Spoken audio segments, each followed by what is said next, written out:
का आज की जो हमारी क्लास रहेगी BSKG 172, ठीक है। इसमें देखेंगे इसकी जो आपकी बुक की रहेगी BSKG 172। आज का जो हमारा चैप्टर रहेगा चैप्टर नंबर 11 रहेगा। खास तौर से आपका जो ब्लॉक नंबर 3 है यानी खंड नंबर जो 3 है उसमें आज मैं इस क्लास में आप सभी को चैप्टर नंबर 11 साथ में चैप्टर नंबर 12 जो आपका रहेगा चैप्टर नंबर 12, चैप्टर नंबर 13, 14, 15, 16 यानी अगर मैं बात करूं तो चैप्टर नंबर 11 से लेकर के 16 तक मैं आपको पढ़ाने वाला हूं। और आज की इस क्लास में BSKG 172 के खास तौर से 11, 12, 13, 14, 15, 16 चैप्टर को पढ़ने जा रहे हैं। इससे पहले भी मैंने चैप्टर को पढ़ा रखा है। इससे पहले मैंने 1 से लेकर के 10 चैप्टर मैंने पढ़ा रखा है। अगर आप लोग उसका वीडियो देखना चाहते हैं तो आपको सीधा इस चैनल पर आना पड़ेगा। जैसे आप लोग इस चैनल पर आओगे, यहीं पर आने के बाद आपको कहां पर जाना पड़ेगा, इसकी प्लेलिस्ट में। जैसे यहाँ पर लिखा है होम लिखा है, वीडियो लिखा है, शॉर्ट्स लिखा है, लाइव लिखा है। आपको प्लेलिस्ट में जाना है। जैसे आप लोग प्लेलिस्ट में जाओगे वैसे आपको यहाँ पर एक प्लेलिस्ट मिलेगी BSKG 172। ये ऊपर नीचे हो सकती है। अब प्लेलिस्ट का नाम क्या रहेगा, BSKG 172। जैसे आप लोग प्लेलिस्ट में आएंगे ना BSKG 172, इसको जैसे आप अगर आप लोग खोलेंगे BSKG 172 तो यहाँ पर देखो मैंने 2 वीडियो अपलोड कर रखा है। पहले वीडियो में मैंने पहला पूरा ब्लॉक पढ़ा रखा है, दूसरे वीडियो में दूसरा पूरा ब्लॉक पढ़ा रखा है। और खास तौर से मैं ब्लॉक वाइज आपको पढ़ा रहा हूँ। तो 10 चैप्टर का वीडियो मैंने अपलोड कर रखा है। आप लोग जाकर के इस वीडियो को जरूर देख सकते हैं। और आज की जो क्लास देखिएगा, पहला जो हमारा चैप्टर है, चैप्टर नंबर 11 क्या है, न्याय एवं वैश्विक दर्शन का परिचय। यानी न्याय और वैश्विक दर्शन का क्या परिचय। तो सबसे पहले खास तौर से अगर 11वें चैप्टर की बात हूं तो इसमें जो आपके लिए इंपॉर्टेंट बनेगा, न्याय दर्शन की विषय वस्तु क्या है। ये आपके लिए इंपॉर्टेंट क्वेश्चन हो सकता है जो कि आपके एग्जाम में पूछा जा सकता है। और एक चीज मैं बता देता हूँ, हर वीडियो में मैंने बताया है कि आपका जो इसका एग्जाम होगा ना 100 नंबर का पेपर होगा। कितने नंबर का पेपर होगा, 100 नंबर का पेपर होगा। और एग्जाम आपका 3 आवर्स यानी 3 घंटे का होगा, ठीक है। और 100 में से यानी 100 मार्क्स का एग्जाम होगा, जिसमें से 35 मार्क्स क्या रहेंगे आपके लिए पासिंग रहने वाला है। इस बात को याद रखिएगा, ठीक है। अब यहाँ पर देखिएगा 1.3 में क्या है, न्याय दर्शन की विषय वस्तु क्या है। एक क्वेश्चन इंपॉर्टेंट हो सकता है जो कि आपके एग्जाम में पूछा जा सकता है और आपके एग्जाम में आ भी सकता है। चलिए हम लोग इसको देखते हैं। देखिएगा 11.3 में देखिए क्या है, न्याय दर्शन की विषय वस्तु। देखिएगा न्याय दर्शन का लक्ष्य मोक्ष प्राप्ति है। भैया न्याय दर्शन जो है उसका मतलब उसका आखिरी लक्ष्य क्या है, मोक्ष प्राप्त करना। न्याय दर्शन का जो भैया लक्ष्य क्या है, मोक्ष प्राप्त। मोक्ष मतलब समझते हो कि जैसे हमारे हिंदू धर्म में बोला जाता है भाई कि जो इंसान है वो बार बार जन्म लेता है, यानी जब जन्म लेगा फिर मरेगा, फिर जन्म लेगा फिर मरेगा। यानी व्यक्ति जो है वो क्या है, बार बार जन्म लेता है। और मोक्ष का मतलब से जिस व्यक्ति को मुक्ति मिल जाए, यानी उसको बार बार अब जन्म लेना नहीं पड़ेगा, ठीक है। जैसे बोला जाता है हिंदू धर्म में भाई कभी इंसान जो कभी कुत्ता बनेगा, कभी गधा बनेगा, कभी भेड़िया बनेगा, यानी अलग अलग यानी योनियों में हम लोगों को जन्म लेना पड़ता है। और मोक्ष का मतलब जिस व्यक्ति को मोक्ष मिल जाता है, मोक्ष मतलब वही जैसे बोलते हैं भाई स्वर्ग मिल गया उसको, कि आपको बार बार धरती लोक पर आना नहीं पड़ेगा और आपको बार बार अवतार नहीं लेना पड़ेगा। इसको बोलते हैं न्याय दर्शन का जो लक्ष्य क्या है, मोक्ष प्राप्ति है। इसके लिए संपूर्ण जगत के सभी पदार्थ सम्यक ज्ञान आवश्यक है। देखो ज्ञान के लिए अगर हम बात करें तो समस्त पदार्थों का ज्ञान आवश्यक है। क्या भैया, न्याय दर्शन के लिए इस दुनिया में जितने भी पदार्थ हैं सबका जो ज्ञान है जरूरी है। न्याय दर्शन ने संपूर्ण विश्व को 16 पदार्थों में परिभाषित किया है। अगर हम न्याय दर्शन की बात करें तो न्याय दर्शन जो है उसने यानी पूरे विश्व को कितने में, 16 पदार्थों में परिभाषित किया है। क्या है कि जो न्याय दर्शन है उसने पूरी दुनिया को, पूरे संसार को कह सकते हो 16 पदार्थों में परिभाषित किया है। वह निम्नलिखित हैं। कौन कौन से पदार्थ हैं, जैसे ठीक है, परिणाम, प्रमेय, संशय, प्रयोजन, दृष्टांत, सिद्धांत, अव्यय, तर्क, निर्णय, वाद, जल्प, ठीक है, वितंड, हर्षाभाव, छल, जाति, निग्रह स्थान। यानी अगर आप देखेंगे न्याय दर्शन में कुल कितने पदार्थ हैं, 16 पदार्थों में न्याय दर्शन है। कितने पदार्थों में भैया, 16 पदार्थ है न्याय दर्शन की, ठीक है। तो अब न्याय दर्शन के क्या है, कौन कौन से पदार्थ हैं। तो सबसे पहले देखेगा प्रणाम। देखिएगा जिन साधन से यथार्थ ज्ञान यानी परमा की प्राप्ति हो उसे प्रणाम कहते हैं। परमे की सिद्धि प्रणाम के अधीन है, ठीक है। प्रणाम पर अत्यधिक जोर देने से कारण ही न्याय दर्शन कभी कभी प्रणाम शास्त्र भी कहा जाता है। यानी न्याय दर्शन में अगर आप देखेंगे तो क्या है, जिस साधन यथार्थ ज्ञान की बात करता है। न्याय दर्शन में प्रणाम का मतलब क्या है कि भैया आपको यथार्थ ज्ञान मिलेगा, यानी आपको असली ज्ञान मिलेगा, ठीक है। न्याय दर्शन के प्रवर्तक गौतम ने 4 प्रणामों को स्वीकार किया है। यानी अगर आप देखेंगे न्याय दर्शन के प्रवर्तक, न्याय की शुरुआत किसने की भैया? गौतम ऋषि ने। क्या नाम उनका? गौतम। कौन है? गौतम एक बहुत बड़े ऋषि मुनि थे, तो उन्होंने न्याय दर्शन का क्या दिया भैया? सिद्धांत दिया है। और न्याय दर्शन का पहला, अगर आप देखेंगे पहला खास तौर से अगर हम बात करें इसमें, खास तौर से देखिएगा इसमें जो इसमें बातें कही है, यानी 16 पदार्थ कहे जाते हैं, तो न्याय दर्शन का पहला पदार्थ क्या? प्रणाम है, ठीक है। दूसरा पदार्थ की बात है तो क्या? परमे, ठीक है। प्रणाम के द्वारा जिस विषय का ज्ञान हो उसे परमे कहते हैं। दूसरे शब्दों में यथार्थ ज्ञान का विषय ही परम, यानी अगर आपको यथार्थ ज्ञान पता है, यानी अगर आपको असली ज्ञान पता है तो यही क्या है भैया? परमे है। न्याय सूत्र में 12 प्रकार के परमे बताए गए हैं। ये न्याय सूत्र जो है, न्याय सूत्र मतलब समझते हैं कि एक ऐसी किताब है जो न्याय करने के बारे में बताती है, उसी को बोलते हैं न्याय सूत्र। और न्याय सूत्र में 12 परमे बताएंगे। कौन-कौन से परमे हैं अगर आप देखेंगे, जैसे आत्मा, शरीर, इंद्री, अर्थ, बुद्धि, मन, प्रवृत्ति, दोष, प्रत्यक्ष भाव, फल, दुख, अपर वर्ग क्या है? ये परमे में, यानी न्याय सूत्र में अगर आप देखेंगे तो कुल 12 प्रकार के परमे बताए गए हैं। अगला क्या है? ठीक है, संशय देखिएगा। अब संशय क्या देखिएगा? एक अधर्मी में परस्पर विरुद्ध अनेक धर्मों का प्रयोजन संशय कहलाता है। कहने का आशय यह है कि जब किसी एक ही वस्तु के विषय में कोई विरोधी विकल्प उठ खड़ा हो, यह पता ना चले कि इसमें कौन-सा विकल्प सही है। उस संशय मतलब समझते हो भैया, जैसे मान लो संशय मतलब समझते हो कि जैसे पता ना चले कौन-सी चीज़ सही, कौन-सी चीज़, जैसे तुम सबने देखा ना कि कोई-कोई सामान होता है ना, भैया कौन-सा असली है, कौन-सा नकली है, तो आदमी के मन में शंका हो जाती ना, शंका ही संशय है। संशय क्या है? कि जब हम लोगों को ये ना पता चले भाई मेरे कौन-सी चीज़ असली है और कौन-सी चीज़ क्या है? नकली है। भई कौन-सी चीज़ नकली है? जैसे मान लो तुम्हारे सामने मैंने 2 चीज़ें रख दी ला कर के, ठीक है?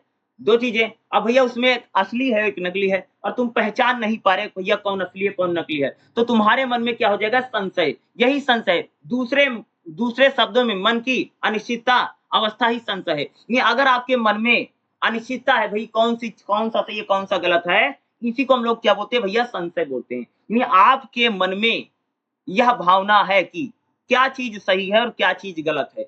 इसी को हम लोग क्या बोलते हैं? संशय बोलते हैं। क्या बोला जाता है इसी को? इसी को कहा जाता है संशय, ठीक है? अगला देखिए नेक्स्ट पॉइंट हमारा क्या? प्रयोजन क्या देखिएगा? क्या है? प्रयोजन देखिएगा। जिससे प्रयुक्त होकर के मनुष्य किसी कार्य में प्रविष्ट होता है उसे प्रयोजन। प्रयोजन यानी व्यक्ति जिस भी काम में प्रविष्ट होता है या जिस काम में लगता है, उसी को हम लोग क्या बोलते हैं? प्रयोजन बोलते हैं। क्या बोलते हैं? प्रयोजन बोला जाता है कि व्यक्ति जिस काम में, यानी मनुष्य जिस काम में लगता है, जी जान से लगता है प्रयोजन। जिस लक्ष्य के लिए कोई कार्य किया जाए उसे ही प्रयोजन कहा जाएगा। यानी अगर कोई इंसान लक्ष्य बना करके, टारगेट बना करके अगर कोई व्यक्ति काम करता है, उसी को हम लोग क्या बोलते हैं भाई मेरे? प्रयोजन बोलते हैं, ठीक है? कार्य प्रयोजन हो गया ना, कि जैसे मान लीजिए आप टारगेट बनाकर, जैसे भाई कोई यूपीएससी की तैयारी कर रहा है, कोई रेलवे की कर रहा है, कोई एसएससी की, यानी कोई व्यक्ति भाई अगर उद्देश्य बना करके या लक्ष्य बना करके, लक्ष्य जैसे अर्जुन निशाना नहीं साधते थे, ठीक है? लक्ष्य बना करके अगर आप लोग कोई काम कर रहे हैं, कार्य कर रहे हैं, उसे ही प्रयोजन कहा जाता है। प्रयोजन 2 प्रकार का, भावनात्मक और निषेधात्मक। यानी प्रयोजन जो होता है वो 2 प्रकार का होता है। एक क्या होता है भैया? एक भावनात्मक होता है और दूसरा निषेधात्मक होता है। भावनात्मक प्रयोजन उसे कहते हैं जिसकी प्राप्ति के लिए कार्य किया जाए। भावनात्मक प्रयोजन क्या है? कि भैया जिस चीज को हम पाना चाहते हैं और कोई न कोई हम काम कर रहे हैं, ठीक है? उदाहरण के लिए धन प्राप्ति के लिए लोग व्यापार करते हैं ना, तो क्या है प्रयोजन? जैसे मान लो कि मुझे पैसा चाहिए तो मैं क्या करूं भाई? व्यापार करूंगा। निषेधात्मक प्रयोजन क्या है? इसमें किसी अनिष्ट से छुटकारा पाने के लिए कार्य किया जाता है। जैसे किसी बुरी चीज से, किसी चीज से तुम छुटकारा पाने चाहते हैं, उसी को हम लोग क्या बोलते हैं? निषेधात्मक प्रयोजन। न्याय दर्शन के अनुसार मानव जीवन का चरम प्रयोजन मोक्ष प्राप्ति है। यानी मानव जीवन का जो आखिरी उद्देश्य है भैया, मोक्ष प्राप्त करना। मानव जीवन का एक ही उद्देश्य है और मानव जीवन का एक ही लक्ष्य है कि भैया मोक्ष प्राप्त करना, यानी सीधे स्वर्ग चले जाना है और बार-बार इस धरती पर जन्म और मरण से मुक्ति प्राप्त कर लेनी, मोक्ष मिल जाएगा। यानी आपको बार-बार यहाँ पर कभी इंसान बनोगे, कभी कुत्ता बनोगे, कभी भेड़िया बनोगे, कभी गधा बनोगे, कभी भालू बनोगे, कभी चीता बनोगे, कभी मछली बनोगे। तो ये बनना नहीं पड़ेगा, यही आपको क्या मिल जाएगा भाई मेरे? मोक्ष मिल जाएगा। न्याय दर्शन के अनुसार मानव जीवन का चरम प्रयोजन क्या है? सबसे बढ़िया प्रयोजन क्या है भैया? मोक्ष प्राप्ति है कि भैया आपको मोक्ष मिल जाए। अगला क्या है? दृष्टांत। जिस अर्थ में वादी और प्रतिवादी की समान प्रतिप्रति हो, अर्थात जो अर्थ दोनों को समान रूप से मान्य हो, वह दृष्टांत है। यानी दोनों पक्षों को जो चीजें मान्य होती, क्या बोला हूं, ऐसी कोई चीज जो दोनों पक्ष मानते हैं, पक्ष और विपक्ष भी मानते हैं, उसी को हम लोग बोलते हैं दृष्टांत। कहने का आशय यह है कि जिसे देख करके किसी बात का निर्णय कर लिया जाए, जिसे देख करके हम किसी बात का डिसीजन ले लेते हैं, जिसको देख करके हम लोग कोई फैसला करते हैं, उसी को दृष्टांत कहा जाता है। क्या बोले हैं कि किसी चीज को देख करके हम लोग अगर कोई फैसला करते हैं, अगर कोई डिसीजन करते हैं, उसी को हम लोग क्या बोलते हैं, दृष्टांत बोलते हैं। जैसे भाई तुमने कोई चीज देखी और तुमने कोई डिसीजन ले लिया, तुमने कोई फैसला कर लिया। जब वादी और प्रतिवादी वाद विवाद में उलझे जाते हैं, तब किसी दृष्टांत द्वारा वह किसी निष्कर्ष पर, जैसे मान लो भैया दो आदमी में झगड़ा हो गया, दो आदमी में लड़ाई हो गई, तो दोनों का जो किसी निष्कर्ष पर भैया समाधान करने के लिए जिस चीज का प्रयोग किया जाता है, उसी को हम लोग बोलते हैं दृष्टांत। दृष्टांत क्या है कि समस्याओं का समाधान करता है। जैसे मान लीजिए कि दो व्यक्ति आपस में लड़ाई कर रहे हैं, क्या मैंने बोला कि दो व्यक्ति आपस में लड़ रहे हैं, आपस में लड़ाई कर रहे हैं, और उन दोनों की लड़ाई का जो फैसला है, उन दोनों की जो लड़ाई हो रही है, उसका जो फैसला है, वह फैसला करने के लिए किसी चीज का सहारा लिया जाता है, उसी को हम लोग बोलते हैं दृष्टांत। अगला देखिए क्या सिद्धांत क्या है, ठीक है, अर्थात जो अर्थ प्रमाणिक रूप से स्वीकृत हो, उसे सिद्धांत कहते हैं। यानी जिसे ज्यादातर लोग मानते हैं, जो स्वीकार कर लिया गया, उसे हम लोग कहते हैं सिद्धांत। कहने का आशय है कि पूर्व स्थिति निर्णय को ही सिद्धांत कहा जाता है। यानी पहले से जो चीजें फिक्स हो गई, पहले से जो डिसीजन लिए गए, वही क्या है भैया, सिद्धांत है। ठीक है, परिणाम द्वारा अंतिम रूप से सिद्धि या प्रमाणित विषय वस्तु सिद्धांत है। वह चार प्रकार का है, सर्वत्र, परितंत्र, अधिकरण, ठीक है, अपंग।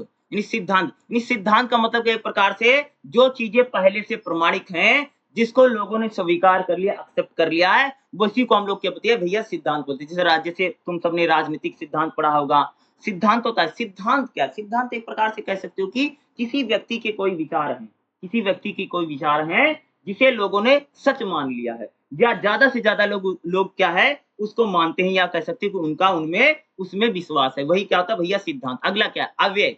अव्यय क्या दिखेगा, अर्थात अनुमान वाक्य एक स्वतंत्र अव्यय है। जैसे किसी वाक्य का हम लोग अनुमान लगाते हैं, वही अव्यय है। कहने का आशय है कि तर्क या अनुमान से ही ज्ञान की प्राप्ति। जैसे हम लोग कोई तर्क लगाते, अनुमान लगाते, उसी से हमें क्या बोलता है भैया, ज्ञान मिलता है। जो व्यक्ति भैया अनुमान लगाता है या तर्क लगाता है, उसी को तो ज्ञान प्राप्त होता है। इसके लिए तर्क या अनुमान की, अव्यय की ज्ञान आवश्यक है। ठीक है, अव्यय क्या, एक प्रकार से कि हम लोग किसी चीज का जब अनुमान लगाते हैं या तर्क देते हैं, उसी से ज्ञान प्राप्त होता है, उसी को अव्यय बोले हैं। अगला क्या, तर्क क्या है, तर्क किसी वस्तु के निश्चयात्मक ज्ञान को निर्णय कहते हैं। कहने का आशय है कि किसी विषय के संबंध में भ्रम या संशय उत्पन्न होने पर हम विषय के पक्ष और विपक्ष में दिए गए तर्कों पर गौर करने के बाद निष्कर्ष पर पहुंचे। निर्णय क्या है, यानी निर्णय भैया प्रकार से डिसीजन। जैसे मान लीजिए कि दो लोगों में लड़ाई हो गई, दो लोगों में झगड़ा हो गया, तो दो लोगों में जो लड़ाई हो गई, तो दोनों लोगों की पहले बात सुनो। क्या है, जो दोनों पक्ष हैं, आपने दोनों पक्षों की बात सुनी, और बाद में आप लोग क्या करते, कोई ना कोई निर्णय लेते, कोई डिसीजन। जैसे जज फैसला नहीं सुनाता, निर्णय लेता है। जैसे मान लीजिए भाई दो लोगों में लड़ाई हुई, और आपने दोनों को बुलाया और अपनी दोनों की बातें सुनी। बाद में आप क्या करेंगे, निर्णय लेंगे। यानी आप क्या करेंगे भैया, डिसीजन लेंगे कि आपको क्या करना पड़ेगा, फैसला करना पड़ेगा ना, निर्णय तो लेना ही पड़ेगा। तो ये क्या है, अगला हमारी निर्णय होता है। अगला क्या, वाद क्या है, वाद देखिए, वाद क्या, वाद देखिए, वाद तत्व ज्ञान की जिज्ञासा, किसी विषय पर जो चर्चा की जाती है, उसका नाम वाद है। इस प्रकार वाद एक प्रकार का विचार विमर्श है। जैसे हम लोग वाद विवाद नहीं कहते, बातचीत। यानी वाद क्या है, एक प्रकार का विचार विमर्श करना। जैसे हम लोग आपस में मिलजुल करके बातें करें, भाई क्या चीज होना चाहिए, क्या चीज नहीं होना। जैसे मान लीजिए आप सभी का एग्जाम है, तो आप लोग अपने एग्जाम को लेकर के डिस्कस करें आपस में कि भाई एग्जाम कैसे देना है, एग्जाम को कैसे पास करना है, कैसे क्या करना है। अगर आप लोग इस प्रकार का डिस्कस करते या डिस्कशन करते, उसी को हम लोग बोलते हैं भैया वाद। यह वाद विवाद का आदर्श रूप है। इसमें पक्ष और विपक्ष सभी के पक्षों को ध्यान पूर्वक सुना जाता है, फिर कोई निर्णय लेता है। वाद क्या है, एक प्रकार से जब हम लोग किसी विषय पर बैठ करके एक लंबी चर्चा करें, एक लंबी परिचर्चा करें, उसी को हम लोग कहते हैं भैया वाद कहा जाता है। वही क्या हो जाएगा, वाद है। अगला देखिए, ठीक है, जल्प क्या है, पक्ष, ठीक है, पक्ष प्रतिपक्ष दोनों पक्षों के साधन से युक्त विजय की कामना वादी प्रतिवादियों की तथ्य अल्प जल्प है। कहने का आशय है कि कि या जहाँ केवल जीत के लिए वाद विवाद किया जाए उसे जल्प कहते हैं। यानी जहाँ पर भैया केवल जीत के लिए वाद विवाद हो रहा है, यानी सिर्फ जीतने के लिए हम लोग विवाद कर रहे हैं, जहाँ पर मात्र और मात्र कोई व्यक्ति विजयी होने के लिए या जीतने के लिए वाद विवाद करता है, उसी को हम क्या बोलते हैं भैया, जल्प बोला जाता है। जहाँ शास्त्रार्थ सत्य प्राप्ति के लिए नहीं होता है, प्रत्येक पक्ष किसी न किसी प्रकार से अपनी विजय प्राप्त करना चाहता है। यानी जहाँ पर आदमी सिर्फ अपनी जीत चाहता है, चाहे उसको किसी प्रकार से मिल जाए, उसी को जल्प कहा जाता है। ठीक है, अगला क्या है? इस प्रकार से अगर आप देखें कितना मैंने आपको बता दिया, लगभग 11 बता दिए। तो 11 इसमें टोटल कितने दे रखे हैं? 16 दे रखे हैं। जैसे जाति क्या है? जैसे उत्तर को जाति कहा जाता है। कहने का आशय यह की है कि जाति को यहाँ एक विशेष अर्थ में प्रयुक्त किया गया है। ठीक है, असंगत उपमान के प्रयोग द्वारा अपनी बात सिद्ध करना ही जाति है। यानी अगर आप लोग अपनी बात को सिद्ध करने के किसी बात का सहारा लेते हैं, उसी को हम लोग बोलते हैं जाति। छल क्या होता है भैया? छल, अगर हम लोग बातें, छल क्या है? एक यानी अर्थ का मतलब तात्पर्य होता है कि शब्द का किसी दूसरे अर्थ की कल्पना किए जाने वाले दोष कथन को छल कहते हैं। जिसे मान लीजिए कि तुम किसी बात का कोई अलग मतलब निकाल रहे हो, उसी को हम लोग बोलते हैं भैया छल। कहने का मतलब क्या है कि वादी के कथन का अर्थ बदल करके उसे परास्त कर देना। जैसे मान लीजिए भैया किसी से तुम्हारी बहस हो रही है, तुमने उसके उत्तर को ही घुमा दिया, तुमने उसके क्वेश्चन को ही घुमा दिया और अपने अकॉर्डिंग उसका आंसर बना लिया, उसी को हम लोग क्या बोलते हैं भैया? छल बोलते हैं। खास तौर से इसमें आपको कम से कम 10-12 याद करना पड़ेगा। कितना? 10-12 याद करने पड़ेगा। न्याय दर्शन की विषय वस्तु क्या है? ये क्वेश्चन इंपॉर्टेंट हो सकता है। और कह सकते हो कि न्याय दर्शन के 16 पदार्थ कौन-कौन हैं? तो न्याय दर्शन के जो 16 पदार्थ हैं, 16 के 16 पदार्थ अगर आपको याद नहीं, तो कम से कम 12-13 पदार्थ तो याद ही होनी चाहिए। जो मैंने बताया आप उतना याद कर लीजिए। छल याद कर लो, जाति याद कर लो, ठीक है? या जो याद हो जाता है 2-3 तो याद ही कर लो। कम से कम 10 से 12, ठीक है, 10 से 12 तो याद ही होने चाहिए। और 11वें चैप्टर में कह सकते हैं ये क्वेश्चन आपसे पूछा ही जाएगा और इसको आपको पढ़ करके भी जाना क्या है, बहुत ज्यादा जरूरी है, क्योंकि ये क्वेश्चन एग्जाम में आ सकता है और इसके आने की भी संभावना क्या बहुत ज्यादा रहती है। इसी के साथ हमारा जो 11वां चैप्टर है लगभग समाप्त हो गया। चलिए हम लोग अपना अगला चैप्टर देख लेते हैं, जो हमारा नेक्स्ट चैप्टर रहने हमारा चैप्टर रहेगा, चैप्टर नंबर 12वां रहेगा। यूनिट नंबर 12 क्या इकाई नंबर 12 रहेगा? सप्त पदार्थवाद। और इसमें इंपॉर्टेंट है भाई, सप्त पदार्थवाद क्या है? तो यहाँ पर देखिएगा 12.5 क्या है, ठीक है? ये इंपॉर्टेंट हो सकता है खास तौर से आपके एग्जाम के अकॉर्डिंग, ठीक है? देखिए क्या है, सप्त पदार्थवाद का विवेचन, यानी आखिर सप्त पदार्थवाद क्या है, इसको हमें देखना पड़ेगा क्योंकि एग्जाम में आ सकता है। जैसे द्रव्य, गुण, कर्म, जैसे द्रव्यों की संख्या कितनी है, गुणों की संख्या कितनी है, कर्म की भेद कितने हैं, सामान्य के भेद कितने हैं, विशेष, अव्यय और अभाव, ठीक है? अभाव के कितने भेद हैं, ये इंपॉर्टेंट हो सकता है। शब्द पदार्थ की विवेचना कीजिए, यानी जो शब्द पदार्थ हैं कितने हैं, पदार्थ भैया कितने? 7 हैं और उन्हीं 7 पदार्थों को हम लोगों को देखना, सप्त पदार्थ क्या है। तो सप्त, क्योंकि ये इंपॉर्टेंट हो सकता है और आपके एग्जाम में सप्त पदार्थ को लेकर के क्वेश्चन आ सकता है, ठीक है? और लगभग जहां तक कह सकते हो कि आने के चांसेस भी ज्यादा रहेंगे। तो यहाँ पर देखिएगा 12.5 क्या है, सप्त पदार्थ का विवेचना, ठीक है? वैश्विक दर्शन के अनुसार विश्व से मुक्त होने के उपाय जानने से पूर्व इस विश्व का स्वरूप अधिक जानना आवश्यक है। करें भैया, इस दुनिया को छोड़ने से पहले हम लोगों को इस दुनिया का रहस्य जानना बहुत ज्यादा जरूरी है। क्या कहा जा रहा है कि इस दुनिया को छोड़ने से पहले इस दुनिया के जो रहस्य हैं उनको जानना बहुत जरूरी है। अतः वैश्विक दर्शन समग्र विश्व को 7 वर्गों में विभाजित करता है, जिसे पदार्थ कहते हैं। यानी जो दर्शन है वह पूरी दुनिया को, यानी पूरे विश्व को 7 पदार्थों में बांटता है। क्या है? जो वैश्विक दर्शन है, यानी जो दर्शन यानी जो फिलोसफी है, वह पूरी दुनिया को 7 पदार्थों में उसने बांटा है, ठीक है? यानी 7 वर्गों में विभाजित करती, 7 वर्ग कह लीजिए, जिसे हम पदार्थ कहते हैं। अर्थात विश्व की एक ऐसी कोई वस्तु नहीं है जो इन 7 पदार्थों में नहीं आती हो। ये पूरी दुनिया में जितनी वस्तुएं हैं वो सभी इन 7 पदार्थों में समाहित हैं। ये 7 पदार्थ हैं द्रव्य, गुण, कर्म, सामान्य, विशेष, समन्वय और अभाव। इन 7 पदार्थों को प्रथम 2 वर्गों में विभाजित किया गया है। यानी जो 7 पदार्थ हैं, जैसे भाव पदार्थ है और अभाव पदार्थ है। भाव पदार्थ 6 हैं, जो 6 हैं, शुरू के जो 6 भाव पदार्थ हैं, जैसे द्रव्य, गुण, कर्म, सामान्य, विशेष और समवाय भाव पदार्थ हैं। और अभाव 7वां पदार्थ है। और यानी कहने का मतलब पूरी दुनिया को कह सकते हो भैया इन्हीं 7 पदार्थों में बांटा गया है। और पूरी दुनिया को इस 7 वर्गों में विभाजित किया और उसी को हम लोग क्या कहते हैं, सप्त पदार्थ कहते हैं। क्या कहते हैं जी? सप्त पदार्थ। द्रव्य सभी पदार्थों का आश्रय है, यानी द्रव्य जो है वह सभी पदार्थों में भैया सबसे ज्यादा श्रेष्ठ है। इस कारण सबसे पहले गुण कर्म से संख्या से अधिक, द्रव्य के बाद कर्म पहले गुणों का उल्लेख है। यानी सबसे पहले भैया अगर आप देखेंगे तो सबसे पहले द्रव्य आता है, फिर गुण आते हैं और फिर कर्म आते हैं। तो ये जो सप्त पदार्थ कौन है कि भाई पूरी दुनिया को 7 भागों में बांटा गया है, उसी को हम लोग क्या बोलते हैं भैया, सप्त पदार्थ कहते हैं या सप्त पदार्थ कहा जाता है। और ये सप्त पदार्थ कौन कौन, जैसे पदार्थ क्या है, जैसे पदार्थ को भाव और अभाव में बांटा गया है। और यहाँ पर जो टेबल बना रखी ना, एग्जाम में टेबल बना करके आना है, ठीक है। इस प्रकार से फ्लो चार्ट बनाना ही बनाना है सबको। सप्त पदार्थ में ऊपर लिखो पदार्थ और फिर लिखो पदार्थ 2 प्रकार के, भाव और अभाव।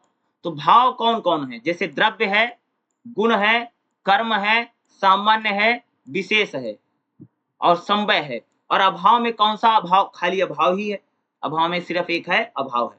अब देखिए द्रव्य, द्रव्य क्या है, ठीक है। वैश्विक दर्शन में सर्वप्रथम द्रव्य का उल्लेख है।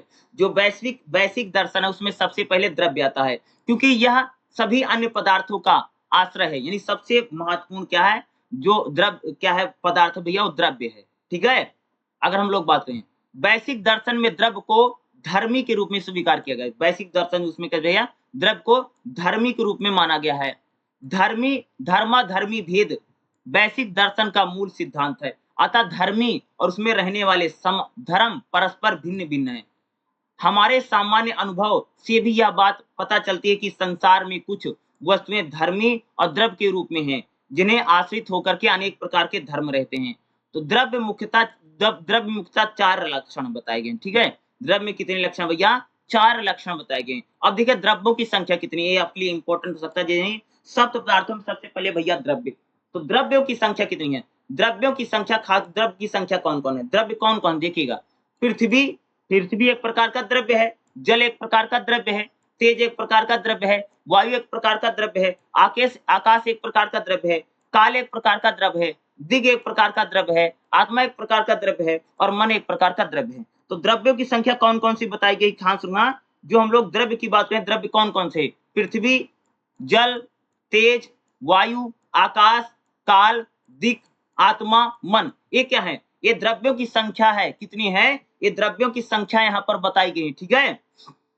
और टोटल 9 संख्या है, द्रव्यों की संख्या 9 ही है। अर्थात द्रव्य ना तो 9 से कम होंगे और ना तो 9 से अधिक होंगे। भैया द्रव्य कितने हैं, द्रव्यों की संख्या 9 बताई गई है और द्रव्य ना तो 9 से ज्यादा होगा ना तो 9 से कम होगा। ऐसे कहने पर मीमांसा दर्शन में स्वीकृत तामस का 10वां द्रव्य मानने की अवधारणा का निराकरण हो जाता है। तो द्रव्यों की संख्या कितनी भैया, 7।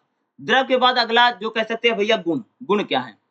वैश्विक दर्शन के अनुसार गुण की द्रव्य से पृथक स्वतंत्र सत्ता है, अर्थात पट का गुण अपने आश्रय पट यानी द्रव्य से बिल्कुल भिन्न है, सप्त पदार्थ है। द्रव्य एवं उसके गुण ना केवल सत्रावी है अथा गुणों को द्रव्य के पृथक है। ये अगला क्या भैया, गुण माने गए। गुण क्या है, द्रव्यों के बाद दूसरा जो आता है पूरी दुनिया में आता है गुण।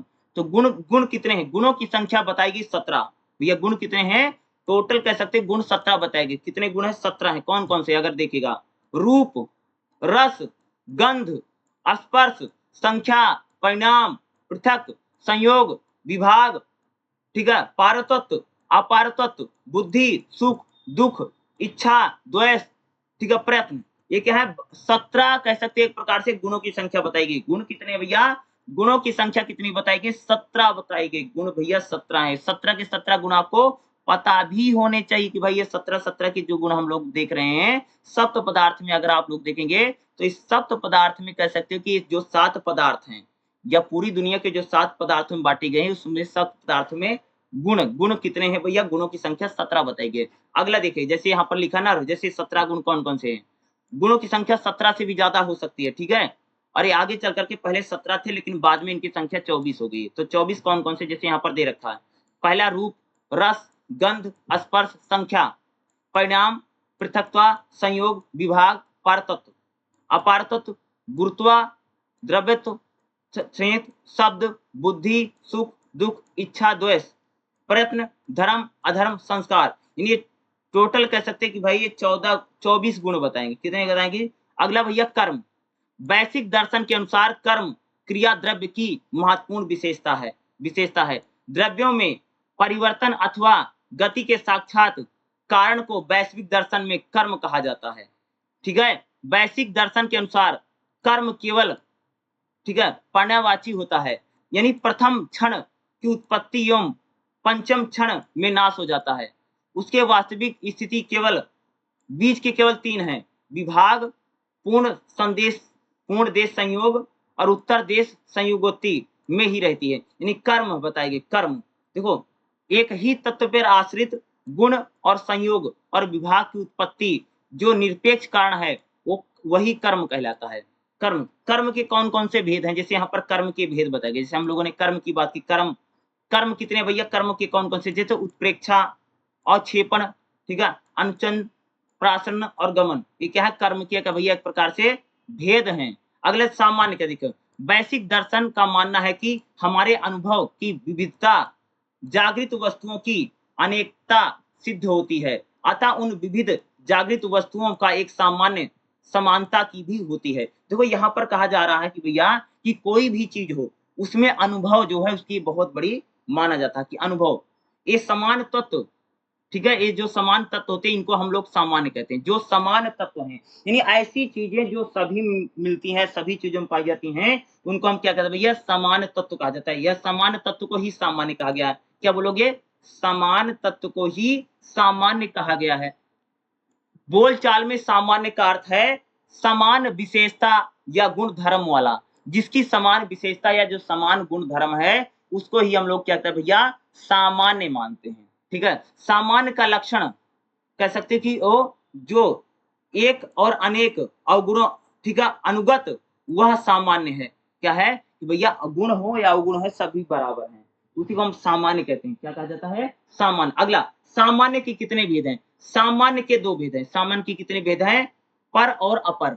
क्या है? सामान्य के मुख्यतः कितने भेद माने गए? 2 भेद माने गए। सामान्य में कितने भेद है भैया? 2 प्रकार का भेद होता है सामान्य में। एक होता पर और दूसरा होता अपर। ठीक है, क्या है? एक पर है और दूसरा अपर है, याद रखना। तीसरा, पांचवा देखिए हमारा क्या? विशेषण। विशेष देखिएगा, विशेष है। देखो, वैश्विक दर्शन में पदार्थ उद्देश्य सूची में आने वाले 5वां पदार्थ विशेष है। यह पदार्थ केवल इसी दर्शन में मौलिक कल्पना है, अतः इस आधार पर इस दर्शन का नाम वैश्विक पड़ा। ठीक है, दार्शनिक चिंतकों ने संबंध और वैभव चिंतन अनेकदा होता है। यह नित्य द्रव्य से दूसरे नित्य द्रव्य की संख्या, ठीक है, व्याख्या विशेष परिकल्पना के बिना संभव नहीं है। नित्य द्रव्य में रहने वाला विशेष कहलाता है, अर्थात जो नित्य द्रव्यों से एक दूसरे से पृथक करते हैं। विशेष किसी गुण कर्म से नहीं रहता, बल्कि मात्र नित्य द्रव्य में रहता है। प्रत्येक नित्य द्रव्य एक ही विशेष में रहते हैं। ठीक है, विशेष एक प्रकार से जिसमें द्रव्य रहता है उसकी बात करता है विशेष। समवय क्या है? देखो, समवय देखिए, सामान्य एवं विशेष की भांति ही समवय है नामक यह छठा पदार्थ का वैश्विक दर्शन है, मौलिक कल्पना है। डॉक्टर धर्मनाथ शास्त्री के अनुसार यदि पूर्वोत्तर 5वें पदार्थ द्रव्य गुण कर्म सामान्य विशेष वैश्विक दर्शन के ढांचे के रूप में ईंट के समान है, तो समवय पदार्थ उस ईंटों को जोड़ने वाले गारे के समान है। ठीक है कि अगर 4 जो हैं वह ईंट के समान है तो समवय जो है वह ईंट को जोड़ने वाले गारे के समान, यानी जो चूना गारा पत्थर होता है उसे। जगत के तत्वों का विश्लेषण करने के लिए स्पष्ट होता है कि वस्तुतः इस विश्व को 3 प्रकार के तत्व हैं: धर्मी, अधर्मी और परस्पर संबंध। वैश्विक दर्शन के अनुसार ये तीनों ही परस्पर भिन्न भिन्न और वस्तुतः सत तत्व हैं। यह नील पट है। इस प्रतीत में पट एक विषयगत, ठीक है, वस्तुगत द्रव्य है। नील उससे पृथक एक सतत वस्तु गुण है। पट और नील ये दोनों भिन्न भिन्न होते हैं, फिर भी दोनों में एक रूप में अनुभव करने वाला समवय संबंध जो बाह्य जगत में वास्तविक सत पदार्थ है। तो एक प्रकार से समवय क्या है कि समवय क्या है, एक प्रकार से कि जो 7 पदार्थ हैं उन 7 पदार्थों के एक प्रकार से जोड़ने का काम करता है। समवय क्या करता है कि समवय जोड़ने का काम करता है। और 7वां पदार्थ की अगर हम लोग बात करें वो भैया है अभाव। ठीक है? पूरी दुनिया में जो 7वां पदार्थ क्या अभाव, देखिएगा। वैश्विक दर्शन इस जगत में भाव और अभाव में बँटा हुआ है, विभक्त करके देखा गया है। भाव में जैसे द्रव्य आता है, गुण आता है, कर्म आता है, सामान्य आता है, विशेष आता है, समव्यय आता है और दूसरी श्रेणी में अभाव अकेला है। वैश्विक दर्शन का मानना है कि भाव पक्ष, भाव पदार्थ के जितने वास्तविकता है, उतनी वास्तविकता अभाव की भी। यानी भैया जितना भाव वास्तविक है, उतनी ही ज़रूरत कह सकते हैं अभाव की भी है। यदि भूतल पर घट का परिप्रेक्ष्य हो रहा है, उसी भूतल पर अभाव पर भी होने वाला परिप्रेक्ष्य होता है। वैश्विक दर्शन पूर्ववर्ती दार्शनिकों ने अलग एक पदार्थ के रूप में अभाव को स्वीकार नहीं करते थे, परंतु अभाव की सत्ता स्वीकार है। देखो भैया, जैसे अगर बोले तो सुख और दुःख होता है, तो अगर भाई भाव है तो अभाव तो होगा ही होगा। ऐसा थोड़ी है कि भई अगर दिन होता है तो रात तो होगी ही होगी, ऐसा थोड़ी है कि दिन दिन ही रहेगा। अगर आपके साथ अच्छा हो रहा है तो आजकल तो किसी समय में आपके साथ बुरा भी होगा, क्योंकि अच्छा, बुरा और सुख और दुःख जो है, वह लगातार चलते रहते हैं। क्या है? अच्छा हो या बुरा हो, सुख हो, दुःख हो, यह व्यक्ति के जीवन में क्या है? लगातार चलते रहते हैं। क्या है जी? वह लगातार चलते रहते हैं। इसमें किसी प्रकार का परिवर्तन नहीं आता है और अभाव तो हर व्यक्ति के जीवन में है। ठीक है? भाव और अभाव तो आए रहेगा भैया, सुख और दुःख तो आते रहते हैं। ठीक है? और ऐसा नहीं कि आपके जीवन में सिर्फ सुख ही सुख बना रहेगा, दुःख कभी आएगा नहीं, या आपके जीवन में हमेशा दुःख ही दुःख बना रहेगा, सुख कभी आएगा नहीं। तो इस प्रकार से नहीं, यानी कह सकते हैं कि वैश्विक दर्शन की जो हम लोग बात कर रहे हैं, उसमें अभाव भी एक 7वां है। पूरी दुनिया में कह सकते हैं कि अभाव को भी हमने 7वां स्थान दे रखा है। तो आपसे खास तौर से अभाव के कौन-कौन से भेद हैं? अभाव के भेद देखिए, प्रभा पराग भाव, ठीक है? प्रधंत भाव, अत्यंत भाव, ठीक है? अन्योन्यता भाव। क्या है? भाव के 4 प्रकार हैं। 4 प्रकार का क्या होता है भैया? भाव होता है। जैसे भाव क्या है? भाव के कौन-कौन? और इस प्रकार से एग्ज़ाम में डायग्राम बनाना ही बनाना है। भाव के क्या एक प्रकार से भेद हैं और भाव के भेद जब लिखना, तो इस प्रकार से आपको क्या करना है? डायग्राम बनाना। और एग्ज़ाम में अगर आप लोग ज़्यादा से ज़्यादा डायग्राम बनाएँगे, ज़्यादा से ज़्यादा चीज़ें बनाएँगे, तो आपका एग्ज़ाम भी बहुत अच्छा होगा और आपके मार्क्स भी ज़्यादा। तो सप्त पदार्थ क्या है? यही 7 पदार्थ हैं। यानी पूरी दुनिया को कह सकते हैं कि 7 भागों में 7 में विभाजित किया गया है। उसी को हम लोग क्या बोलते हैं भैया? सप्त पदार्थ। तो सप्त पदार्थ आपके एग्ज़ाम में पूछा, वैश्विक दर्शन से कितने पदार्थ स्वीकार किए? भैया 7 पदार्थ स्वीकार किए गए हैं। ठीक है? कितने हैं? सप्त पदार्थ और आपके एग्ज़ाम में आ सकता है और एक क्वेश्चन पूछा भी जा सकता है, काफ़ी इम्पोर्टेंट है। सप्त पदार्थ लिख कर के आ गए तो आपको यही लिख कर के आना है, जो मैं आप सबको पढ़ा रहा हूँ, क्योंकि इससे अलग आपको कुछ भी लिखने की ज़रूरत नहीं, जो मैंने बताया दो थे। चलिए अगला चैप्टर देख लेते हैं, जो अगला जो हमारा चैप्टर रहेगा, चैप्टर नंबर 13 यानी चैप्टर नंबर 13 क्या है? मीमांसा दर्शन का स्वरूप। ठीक है? यहाँ पर आपसे क्या पूछा गया कि जो मीमांसा दर्शन है, क्या है? मीमांसा दर्शन का स्वरूप बताओ। ठीक है? क्या बताना है? मीमांसा दर्शन का स्वरूप और स्वरूप क्या है? ठीक है? ये आपके लिए इंपॉर्टेंट हो सकता है। देखिएगा, मीमांसा दर्शन का स्वरूप, जैसे नामकरण और मीमांसा दर्शन के तत्व। ठीक है? और नेक्स्ट जो रहेगा इसमें देखिएगा, मीमांसा दर्शन का परिणाम विचार क्या है? ये इंपॉर्टेंट हो सकता है। यानी 13.2 और 13.3 ये इंपॉर्टेंट है और जो कि आपके एग्जाम में आ भी सकता है। तो यहाँ पर देखिएगा, मीमांसा दर्शन का स्वरूप 13.2 देखिएगा। प्रिय विद्यार्थियों, अब हम आपको मीमांसा दर्शन के स्वरूप के संदर्भ में जानने का प्रयास करते हैं। सर्वप्रथम इसके नाम के संबंध में विचार करेंगे। देखो, मीमांसा दर्शन की बात करते हैं। जैसे नामकरण के, इसका नाम कैसे? मीमांसा शब्द पूजरार्थ अर्थात धातु की जिज्ञासा अर्थ में सन प्रत्यय के योग और निष्पक्ष होता है। इस प्रकार मीमांसा की उत्पत्ति अर्थ है जिज्ञासा। मीमांसा का मतलब क्या था भैया? जिज्ञासा। मीमांसा का मतलब क्या है? जिज्ञासा। किसी चीज को जब हम लोगों को जानने की इच्छा होती है, वही है जिज्ञासा। और मीमांसा का मतलब होता है जिज्ञासा। अब प्रश्न होता है कि किसकी जिज्ञासा है? जैसे हम बात करें भाई, किसी के मन में जिज्ञासा जानने की, तो क्या जानने की जिज्ञासा है? ठीक है? इसका उत्तर है, हमें प्राप्त होता है कि पूर्व मीमांसा और उत्तर मीमांसा जैसे नामों से कर्म का प्रतिवादन वेद से पूर्व भाग में है और ज्ञान का उत्तर भाग में है। अगर हम बात करें कर्म के बारे में, कहां पर लिखा गया है? वेदों में। और ज्ञान के बारे में कहां पर लिखा? उत्तर भाग में, वेदों में। इसलिए कर्म मीमांसा पूर्व मीमांसा शब्द का प्रयुक्त होने लगता है। मीमांसा दर्शन के प्रणेता आचार्य जैमिनी हैं, जिन्होंने अपने ग्रंथ मीमांसा सूत्र में सर्वप्रथम ही जिज्ञासा शब्द का प्रयोग किया है।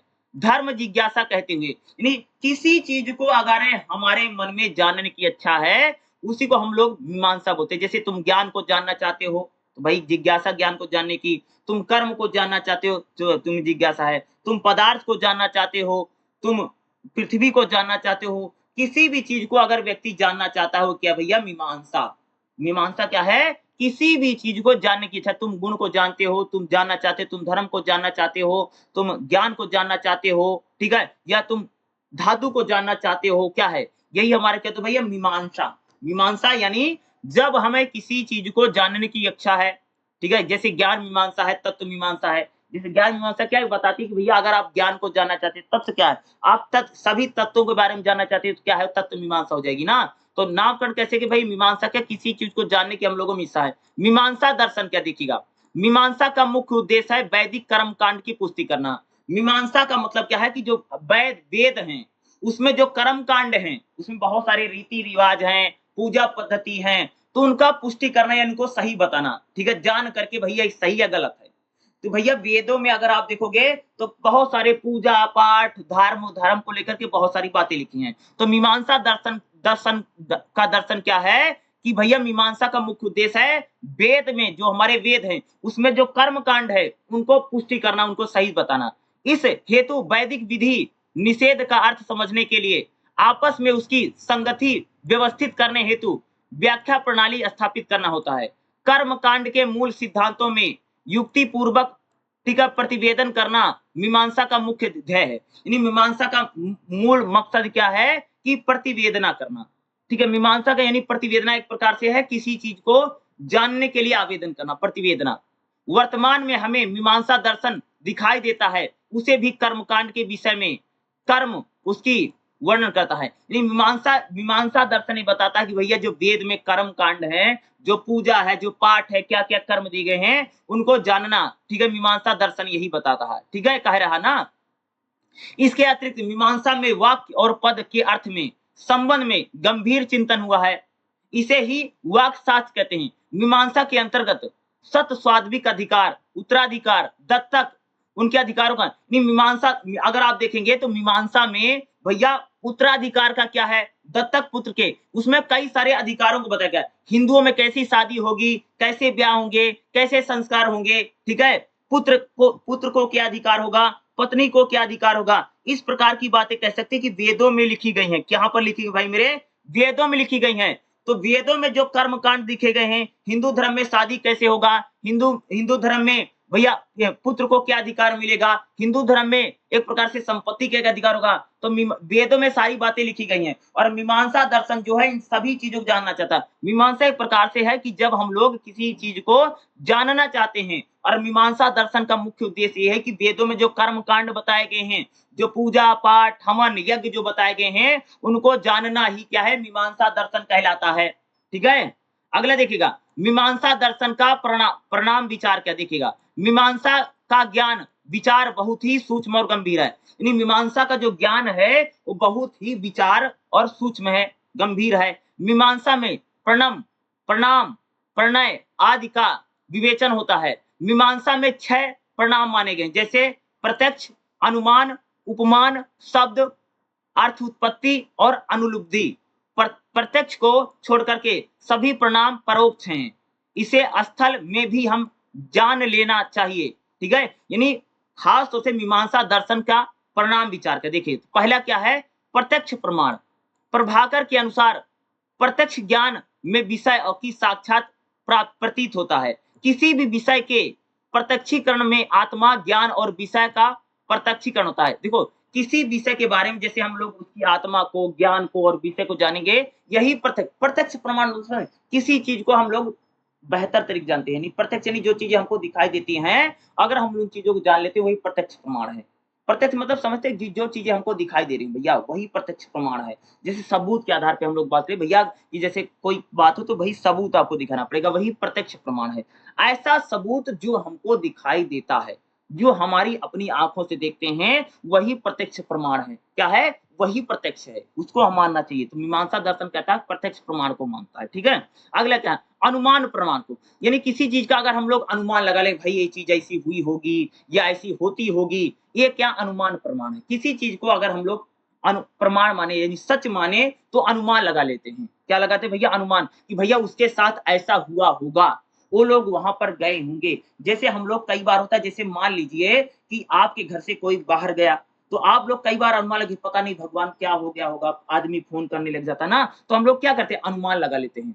जैसे भाई किसी का कोई सगा-संबंधी है कहीं चला गया है तो भैया अनुमान लगे क्या पता कहीं खो गया हो, कहीं मर खप गया हो आदमी, क्या है? ये क्या है? अनुमान लगाना है। एक प्रकार से क्या हम लोग क्या करते हैं? अनुमान लगाते हैं। और ये क्या है? एक प्रकार से देखेंगे मीमांसा है, यानी क्या है? मीमांसा दर्शन बता रहा है कि हम लोग अनुमान भी लगा लेते कई बार, ठीक है? यानी एक प्रकार से आकलन कर लेना कि भई ऐसा हुआ होगा या वैसा हुआ अनुमान प्रमाण।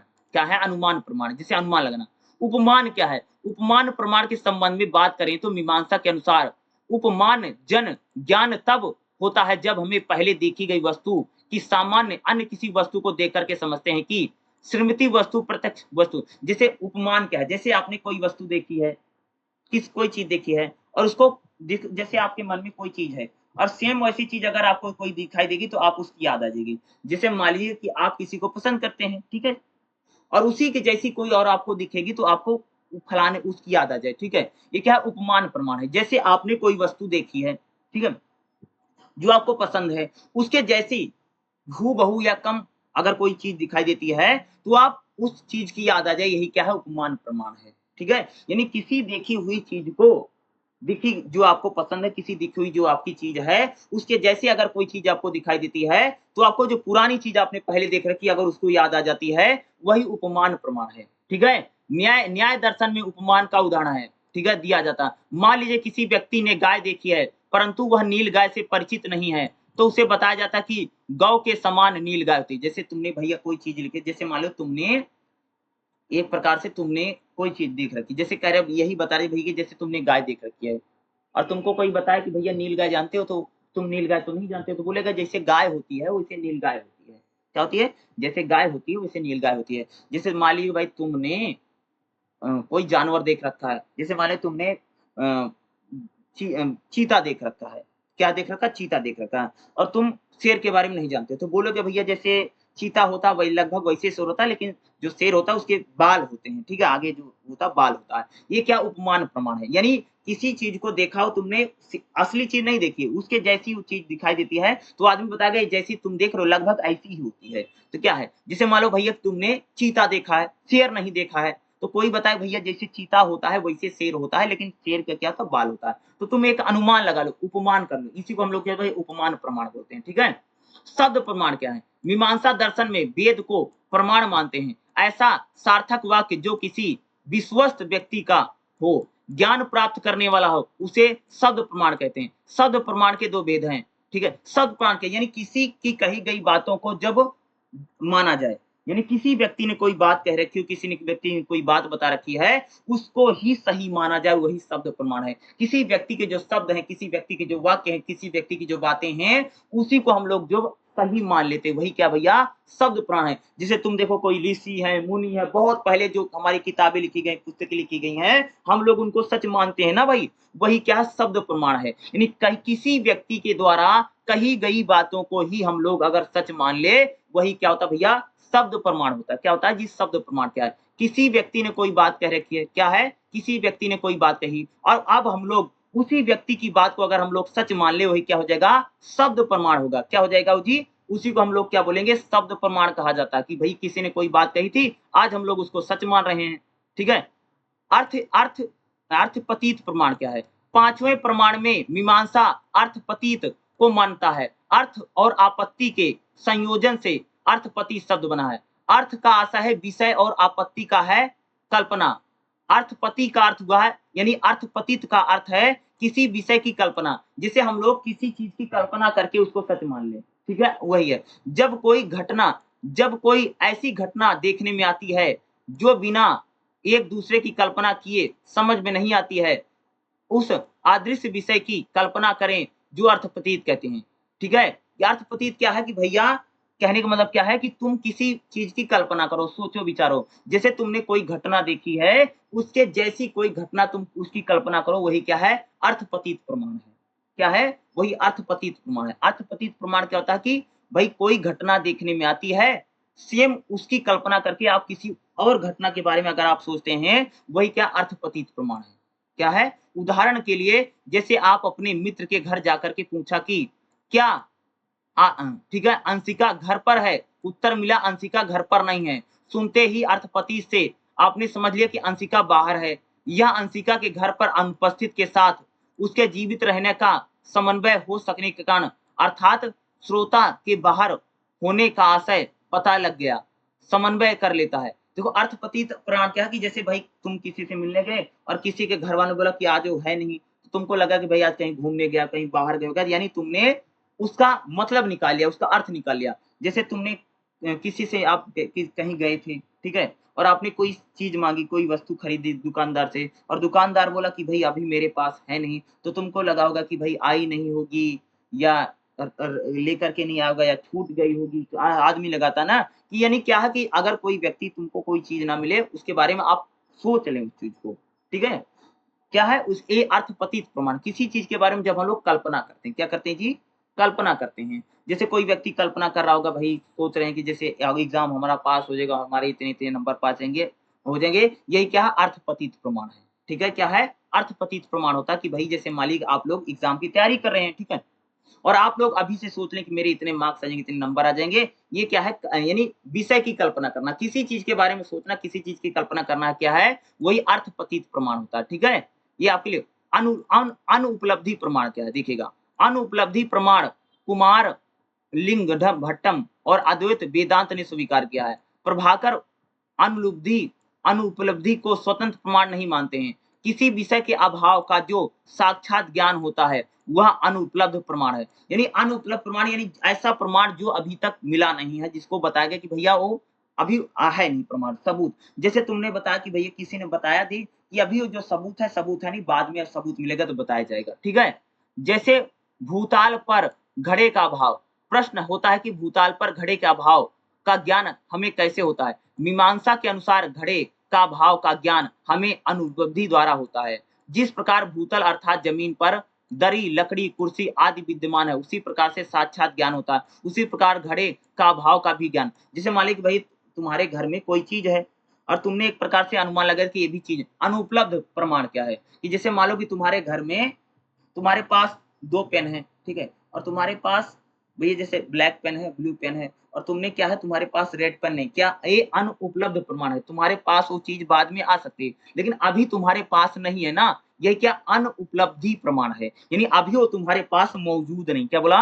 अभी वो आपके पास मौजूद नहीं है, इसलिए हम उसको लोग क्या बोलते हैं? अनुपलब्धि प्रमाण। क्या बोलते हैं जी? अनुपलब्धि यानी अभी वह मौजूदा समय में आपके पास नहीं है। क्या बोला मैंने? अभी वह मौजूदा समय में आपके पास नहीं है, इसलिए हम उसको लोग क्या बोलते हैं? अनुपलब्धि प्रमाण कहा जाता है, ठीक है? तो खास तौर से इसको आपको ज़रूर पढ़ के जाना, ज़रूर करके जाना है, क्योंकि यह आपके एग्ज़ाम में पूछा जा सकता है। 13वां चैप्टर से आएगा ही आएगा और जो-जो मैं बता रहा हूँ, इनको करके जाइएगा और कोई टेंशन लेने वाली बात नहीं। जो-जो मैंने पढ़ा है, इससे पहले भी मैंने क्लासेस पढ़ा रखी है और आप पहले वाले चैप्टर को भी जाकर के अच्छे से देख लीजिए, क्योंकि इससे आपका एग्ज़ाम जो होगा आसानी से निकल जाएगा। 13वां चैप्टर भी हमारा इसी के साथ समाप्त हो गया। चलिए हम लोग अगला चैप्टर देख लेते हैं, जो हमारा 14वां, 15वां और 16वां चैप्टर रह गया, उसको भी पढ़ा 13वें चैप्टर के बाद अगला हमारा जो चैप्टर रहेगा, चैप्टर नंबर 14 क्या रहेगा? वेदांत दर्शन का परिचय। क्या है? नेक्स्ट हमारा जो चैप्टर नंबर 14 क्या है? वेदांत दर्शन। खास तौर से जो हमारे लिए इंपॉर्टेंट बनेगा 14.3 यानी 14.3 में आपका क्या रहेगा? वेदांत के संप्रदाय कौन-कौन से? यानी जो वेदांत है उसमें कौन-कौन सा संप्रदाय? जैसे अद्वैतवाद क्या है? विशिष्टाद्वैतवाद क्या है? द्वैतवाद क्या है? और द्वैताद्वैतवाद क्या है? यानी जो वेदांत है, उसके कौन-कौन से संप्रदाय हैं? ये आपका 20 नंबर में भी आ सकता है या आपसे 10 नंबर में पूछा जा सकता है। जैसे मान लीजिए आपसे पूछेगा वेदांत संप्रदाय को बताओ, तो भाई आपको अद्वैतवाद क्या है, विशिष्टाद्वैतवाद क्या है, या द्वैतवाद क्या है, या द्वैताद्वैतवाद क्या है, चारों आपको बताना पड़ेगा। अगर बाय चांस मान लो अगर ये 10 नंबर में पूछेगा, जैसे आपसे पूछ लिया भाई द्वैतवाद बताओ या द्वैताद्वैतवाद क्या है, इस टाइप से क्वेश्चन पूछेगा। तो वेदांत दर्शन में कौन-कौन से संप्रदाय हैं, चलिए हम लोग इसको देख लेते हैं। तो सबसे पहले देखिएगा क्या है 14.3 में क्या है, वेदांत के संप्रदाय। देखिएगा, उपनिषदों के विरोध में जो भी आक्षेप किए गए उनका परिहार वरुण नारायण ने किया। यानी उपनिषद को लेकर के, जो उपनिषद लिखे गए हैं उनको लेकर के बहुत ज्यादा क्या किया गया भैया, आक्षेप लगाया कि वेदांत भाई उपनिषद में ऐसा कुछ नहीं है। ठीक है, बद्र नारायण ने सूक्त अत्यंत संक्षिप्त है, उनकी व्याख्या अलग अलग प्रकार से होने लगी। ब्रह्म सूत्र पर अनेक भाष्य लिखे गए जिसमें भाष्यकारों ने अपनी अपनी दृष्टि से प्रतिपादन किया। हर एक भाष्यकार ने एक एक वेदांत संप्रदाय के प्रवर्तक बन गए। यानी जो वेदांत है, यानी उपनिषद के विरोध में कह सकते हो, या उपनिषद पर जो आरोप लगे उन आरोपों को लेकर के कह सकते कि जो वेदांत में अगर भाष्य लिखे गए, ठीक है, एक एक वेदांत संप्रदाय के प्रवर्तक बन गए।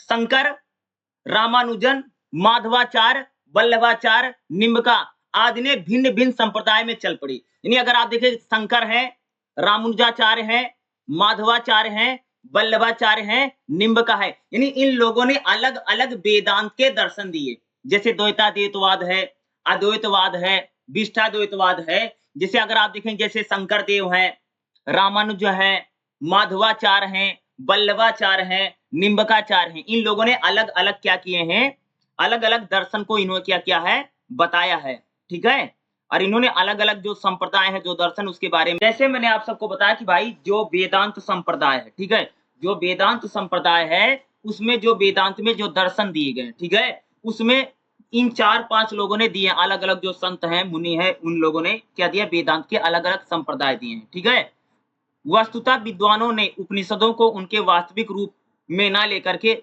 विचारकों के समर्थक के रूप में लिया, जिसका परिणाम यह हो कि सिद्धांत विशेष रूप से निश्चित रूप को व्यक्त करने वाले वाक्यों को बलता दूसरे अर्थों में घसीटा जाने लगा। इसका प्रभाव ब्रह्म सूत्र पर भी पड़ा। अविद्या ने बहुत भाष्य लिखे, परंतु कहीं पर भी भाष्य का मंतव्य एक जैसा नहीं था। देखो, खास तौर से जो उपनिषद है, उपनिषद का जब विरोध हुआ, ठीक है, उपनिषद का जब विरोध हुआ तो उसके बाद कह सकते कि कई सारे जो भाष्यकार थे उन्होंने वेदांत दर्शन को लेकर के अलग अलग प्रवर्तक हैं। ठीक है, वेदांत दर्शन के क्या हैं, अलग अलग प्रवर्तक हैं। तो अगर हम बात करेंगे इसमें खास तौर से, देखो अद्वैतवाद क्या है, काफी इंपॉर्टेंट हो सकता है वेदांत दर्शन में। अगर आप देखेंगे कि जो यहाँ पर अलग अलग संप्रदाय दिए गए, प्रवर्तक दिए गए, तो अद्वैतवाद का देखिएगा, अद्वैतवाद के प्रवर्तक शंकराचार्य हैं। अद्वैतवाद किसने दिया था, शंकराचार्य ने दिया। ठीक है, शंकर के द्वारा सूक्त के ऊपर लिखित भाष्य शंकराभाष्य के नाम से प्रसिद्ध है। यानी अद्वैतवाद किसने दिया, शंकराचार्य ने दिया। और भगवान जो शंकर हैं उनके ऊपर जो लिखा गया भाष्य है वही शंकराभाष्य है। यह एक तत्व अर्थ ब्रह्म की ही सत्ता स्वीकार की गई है। अद्वैतवाद क्या है, अद्वैतवाद कह सकते हैं ब्रह्म को ही सत्ता मानता है। अद्वैतवाद का मानना क्या है कि जो ब्रह्म है, क्या है जी, जो ब्रह्म है उसी की सत्ता को मानता है। जीव और ब्रह्म में क्या संबंध है, इस प्रश्न में के उत्तर में शंकराचार्य के अनुसार जीव और ब्रह्म दोनों नहीं है, अर्थात अद्वैत हैं। देखो, अद्वैतवाद जो है वह ब्रह्म को और जीव को, ब्रह्म को और जीव को कहता कि ये नहीं है। ठीक है, एक अर्थ में अद्वैत है, इसलिए शंकर के दर्शन में अद्वैत कहा गया है। आचार्य शंकर ने पूर्व ब्रह्म सूत्र में अन्य भाष्यकार भी हुए, इसमें प्रमुख, ठीक है, वैष्णव आचार्य थे। इनका सिद्धांत द्वैत ही था। ब्रह्म सूत्र में वैष्णव ग्रंथ ही समझा जाने लगा। ठीक है, कपटी लोगों का ठीक है, कपटाय लोगों का मानना है कि बद्र नारायण ने मूल सूत्रों में अधिक समीप द्वैतवाद मूलक भाष्य है। शंकराचार्य से पूर्व भाष्य सूत्र में द्वैतवादी वैष्णव ने अनेक भाष्य हैं। यह सिद्ध होता है कि वेदांत में द्वैतवादी अर्थ को ही पहले प्रमाण रूप से, देखो द्वैतवाद क्या मानता है, द्वैतवाद कहता भैया कि ब्रह्म को मानता है। किसको मानता है, ब्रह्म को मानता है। और ब्रह्म और जीव को एक प्रकार से दो अलग अलग कहता है, दोनों नहीं है। यानी यही क्या है, अद्वैतवाद है। क्या है, यही अद्वैतवाद है। शंकर से पूर्व भी अद्वैत वेदांत के आचार्य हैं। भाई शंकराचार्य यानी शंकर से पहले भी अद्वैतवाद को कई सारे लोगों ने कहा है।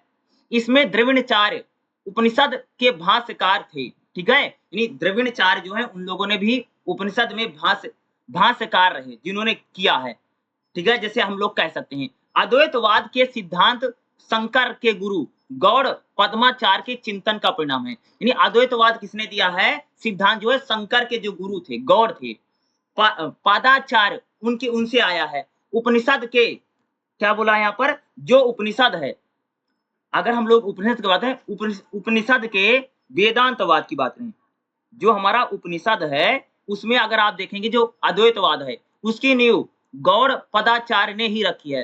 शंकर ने इसे अद्वैतवाद का रूप दिया है। शंकर से पूर्व भी संभवतः वेदांत सूत्र में अद्वैत परक भाष्य नहीं लिखा था। देखो, शंकर से पहले भी लोगों ने अद्वैतवाद का सिद्धांत दिया है। ऐसा नहीं कि भाई शंकर ने ही सबसे पहले अद्वैतवाद दिया, उससे पहले भी कई सारे लोगों ने अद्वैतवाद का दर्शन दिया था। लेकिन अद्वैतवाद के प्रवर्तक किसको माना जाता है? शंकर को माना जाता है। खास तौर से अगर हम लोग बात करें, शंकराचार्य को माना था। अद्वैतवाद किसने दिया था जी? शंकराचार्य ने माना, जिसमें कहा गया कि ब्रह्म और जो जीव है एक प्रकार से नहीं है और यही अद्वैत है। क्या है?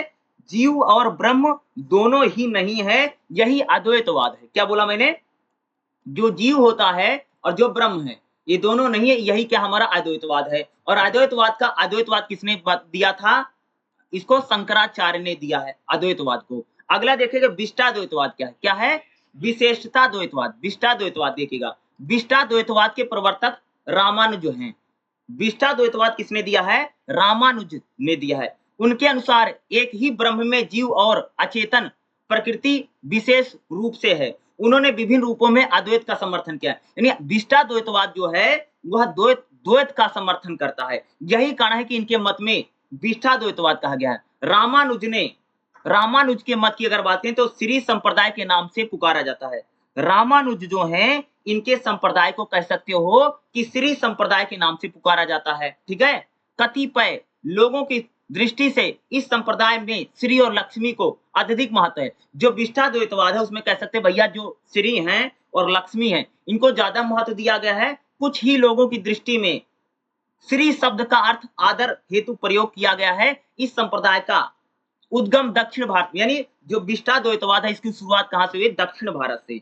विशिष्टाद्वैतवाद जो है इसकी शुरुआत कहां से हुई है? दक्षिण भारत से हुई है, ठीक है। इस संप्रदाय के ग्रंथों से विदित होता है कि दक्षिण भारत में होने वाले, ठीक है, होने वाले बारह अलवार और वैष्णव महात्मा संतों ने इस संप्रदाय के भक्ति सिद्धांत को जनता का प्रचारित किया। यानी जो विशिष्टाद्वैतवाद है इसका प्रचार प्रकार किसने किया है? अलवार संतों ने किया है। और जो वैष्णव संत थे उन संतों ने कह सकते विशिष्टाद्वैतवाद का प्रचार प्रसार आम जनता में किया है। और विशिष्टाद्वैतवाद जो है कह सकते हैं एक प्रकार से यह द्वैतवाद का समर्थन करता है। किसका समर्थन करता है? विशिष्टाद्वैतवाद द्वैतवाद का समर्थन करता है। और एक प्रकार से ये भी कह सकते हैं कि जो विशिष्टाद्वैतवाद है यह ब्रह्म और जीव अचेतन प्रकृति को मानता है। यानी ब्रह्म को मानता है, जीव को मानता है और अचेतन को भी प्रकृति का विशेष रूप में मानता है। यानी विशिष्टाद्वैतवाद कह सकते हो अद्वैत का समर्थन करता है। और रामानुज ने विशिष्टाद्वैतवाद को श्री संप्रदाय के नाम से भी क्या कह सकते हो?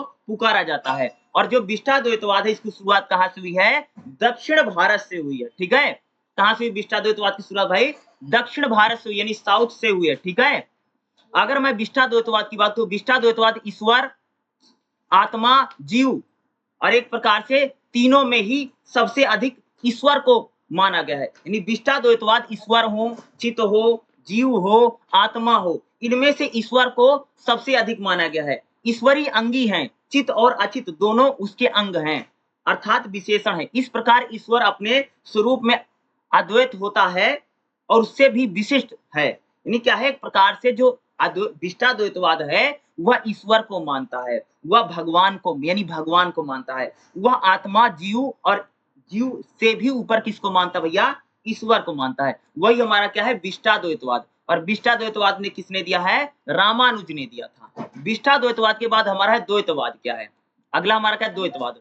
माधवाचार्य, क्या बोलोगे?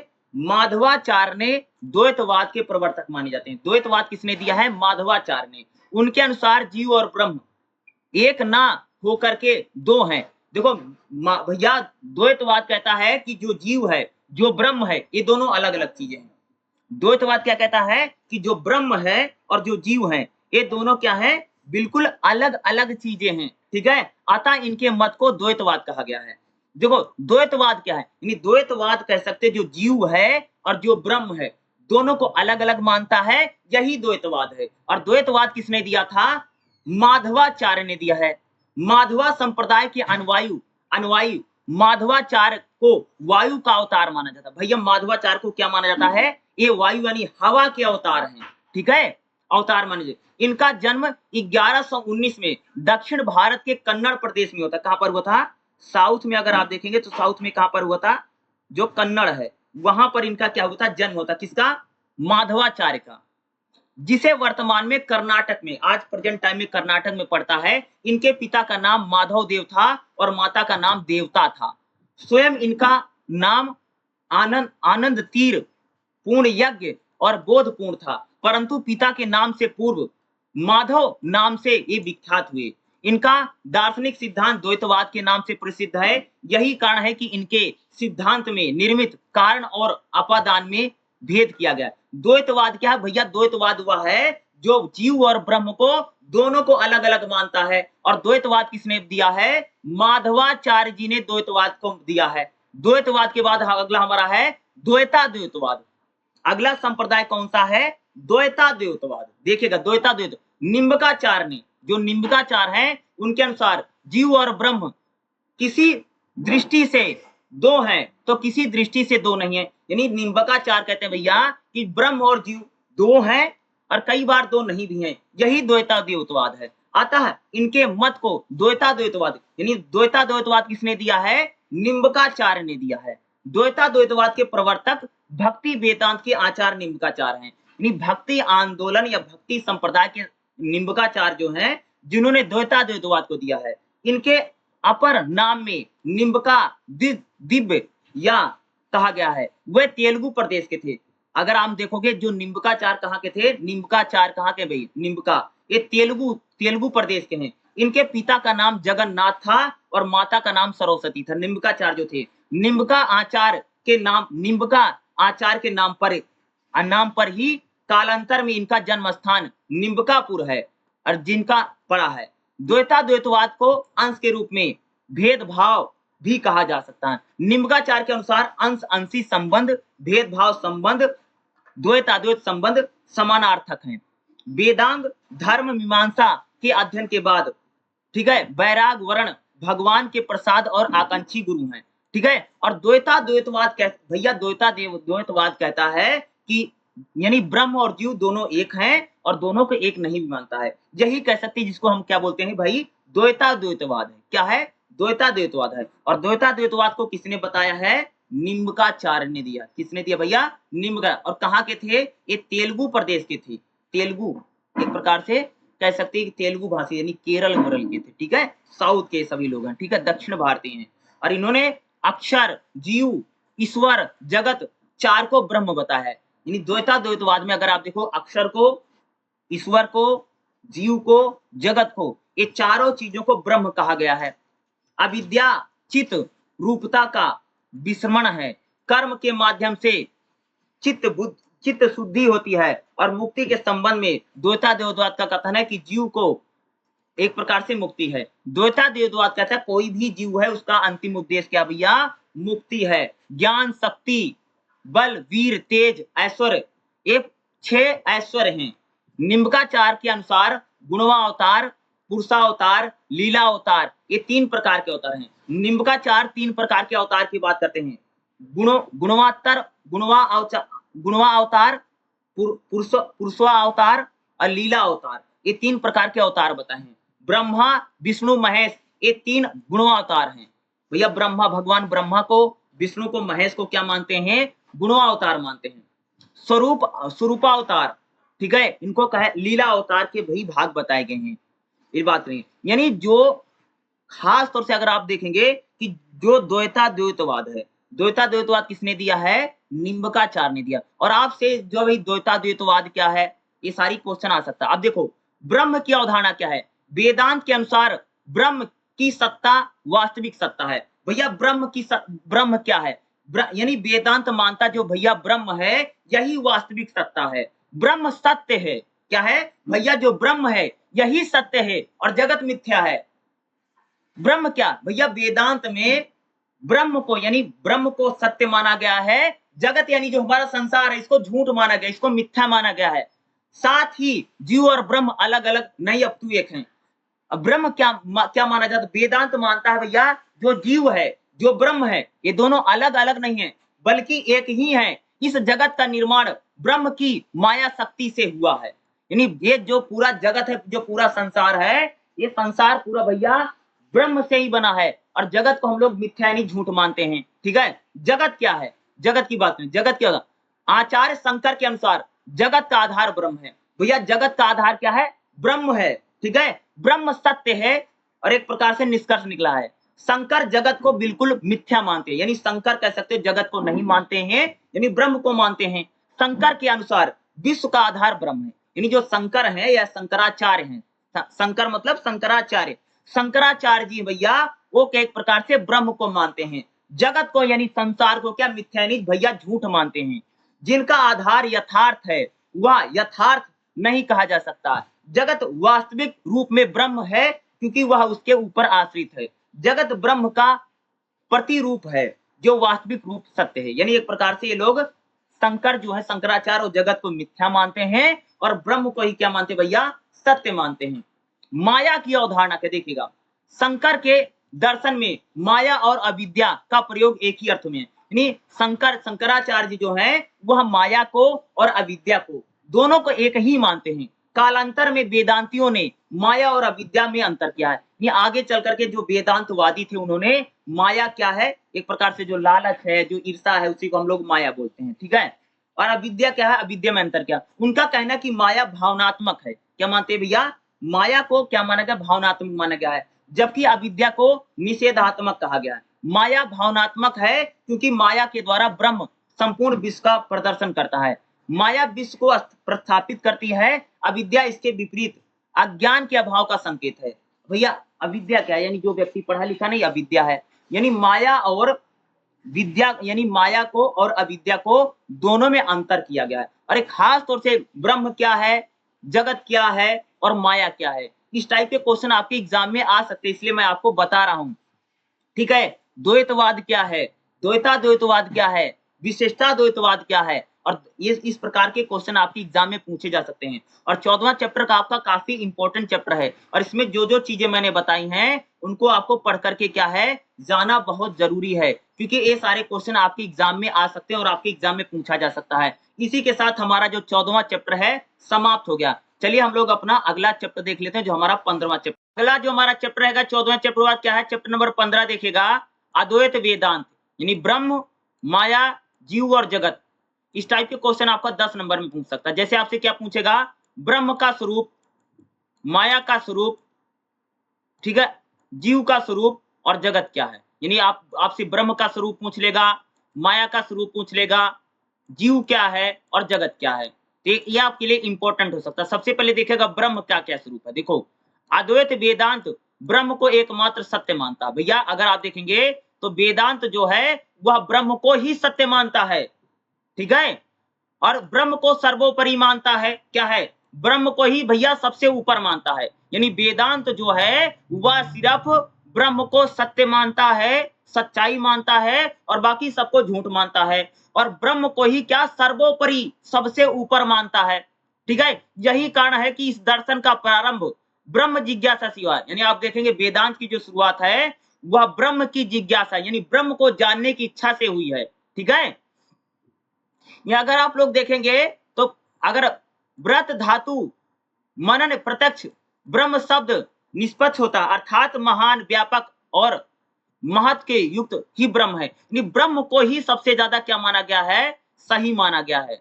हम लोग बात रहे शंकर के अनुसार सत्ता की 3 कोटि हैं। यानी जो शंकराचार्य हैं सत्ता की 3 कोटि मानते हैं, परमार्थक सत्ता, व्यवहारिक सत्ता, प्रतिभा भरिक सत्ता। ठीक है, परमार्थिक दृष्टि से ब्रह्म पूर्ण सत्य है। परमार्थिक दृष्टि से अगर आप देखेंगे जो ब्रह्म है वह पूर्ण सत्य है। ब्रह्म ही ज्ञान, स्वयं ज्ञान है। यानी ब्रह्म को ही क्या कहा गया भैया, यही स्वयं ज्ञान है। यानी ब्रह्म ही असली ज्ञान है। ब्रह्म स्वयं प्रकाश है। यानी ब्रह्म के पास भैया स्वयं का प्रकाश है, स्वयं की ऊर्जा किसके, ब्रह्म क्योंकि वह प्रकाश की भांति जो जलता रहता है, यानी जो ब्रह्म है वह प्रकाश की भांति यानी रोशनी की भांति क्या है, जलता रहता है। ब्रह्म का ज्ञान उसके स्वरूप का अंग है, यानी ब्रह्म का जो ज्ञान है उसके स्वरूप का क्या है, अंग है। विद्या और अविद्या का संबंध ब्रह्म ब्रह्म दोनों प्रकार का है, यानी ब्रह्म दोनों प्रकार का, ब्रह्म में विद्या भी अविद्या भी है। विद्या का संबंध ब्रह्म केवल ज्ञान का विषय है, यानी ब्रह्म क्या एक प्रकार से भैया केवल ज्ञान का विषय है। अविद्या का संबंध आधार है। यदि ब्रह्म निर्गुण और ब्रह्म को शून्य नहीं समझा जा सकता है। उपनिषद ने भी निर्गुण गुणी कह करके निर्गुण को भी गुण युक्त माना है। ब्रह्म का साक्षात ही परम लक्ष्य है।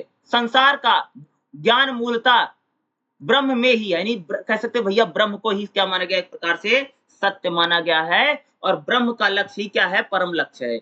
ब्रह्म का ही भैया सबसे बड़ा लक्ष्य है। ठीक है, शंकराचार्य ने केवल इसी अर्थों में ब्रह्म को विश्व का माना है, इसमें यानी माना गया जिस प्रकार से हम लोग कहते, यानी ब्रह्म ही क्या है, सर्वशक्तिमान है, सर्वत्र है, और यही क्या है, परम ईश्वर है। क्या है, यही परम ईश्वर है। किसको माना गया भाई मेरे, ब्रह्म को क्या माना गया, यही परम ईश्वर है जो सृष्टि का उत्पादक है। यानी ब्रह्म ही भैया दुनिया बनाया है, दुनिया को चलाता है। दुनिया का संहार भी कौन करता है, ब्रह्म ही करता है। शंकराचार्य के अनुसार ब्रह्म दो प्रकार का है। शंकराचार्य कहते भैया जो ब्रह्म है दो प्रकार का है, एक है पर और एक है अपर।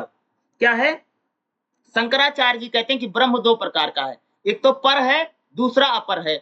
जहां अविद्या कल्पित नाम रूप में निषेध करके स्थूल और अनुगुण आदि शब्दों को ब्रह्म का उपदेश होता है, यहाँ पर ब्रह्म समझना है। जहां किसी नाम आदि रूप के विशेषण से विशिष्ट ब्रह्म की उपासना के लिए निर्देशन है, वह अपर ब्रह्म है। ऐसी स्थितियों में सिद्धांतवादी की स्वीकृति प्रतिवेदना के लिए की गई है। यानी अगर आप देखोगे, यानी ये कह रहे हैं भैया कि ब्रह्म को ही सत्य मानते हैं, ब्रह्म ही सर्वोपरि है, और ब्रह्म ही क्या है, वही पूरी दुनिया को चलाता है। ब्रह्म ने ही दुनिया को बना रखा है, और ब्रह्म ही क्या करता है भैया, दुनिया का संहार करता है। जिसे हम लोग बोलते हैं ब्रह्मा विष्णु महेश। भैया क्या है, एक ने भैया सृष्टि बनाई है, ब्रह्मा जी ने सृष्टि बनाई है, महेश जो यानी जो विष्णु जी हमारी दुनिया को पालनहार हैं, ठीक है, और शंकर क्या भैया संहारक हैं। ब्रह्म को ही क्या माना गया, सत्य माना गया। ब्रह्म ही सत्य है, और बाकी सब क्या भैया झूठ है। जगत को क्या बताया गया, मिथ्या बताया गया है। और ब्रह्म यानी वेदांत यही कहता है भैया ब्रह्म ही सत्य है, ईश्वर ही सत्य है, और वही सर्वोपरि है, वही सबसे ऊपर है, वही सबसे विशिष्ट है। और जगत को क्या माना गया है, झूठ माना गया है। जगत क्या है, मिथ्या नहीं, क्या है, झूठ है। वेदांत में शंकराचार्य इसी बात को कह रहे हैं। क्या, वेदांत दर्शन जो है इसी बात को प्रमाणित कर रहा है कि भैया जगत तो झूठ है, जगत तो काल्पनिक है। और इसी में एक दर्शन ये भी कहता कि भैया ब्रह्म भी सत्य है और जगत भी सत्य है। और जगत नहीं बल्कि जीव को इन लोगों ने कहा है कि जीव और ब्रह्म दोनों एक ही हैं, और कोई कहता नहीं अलग हैं।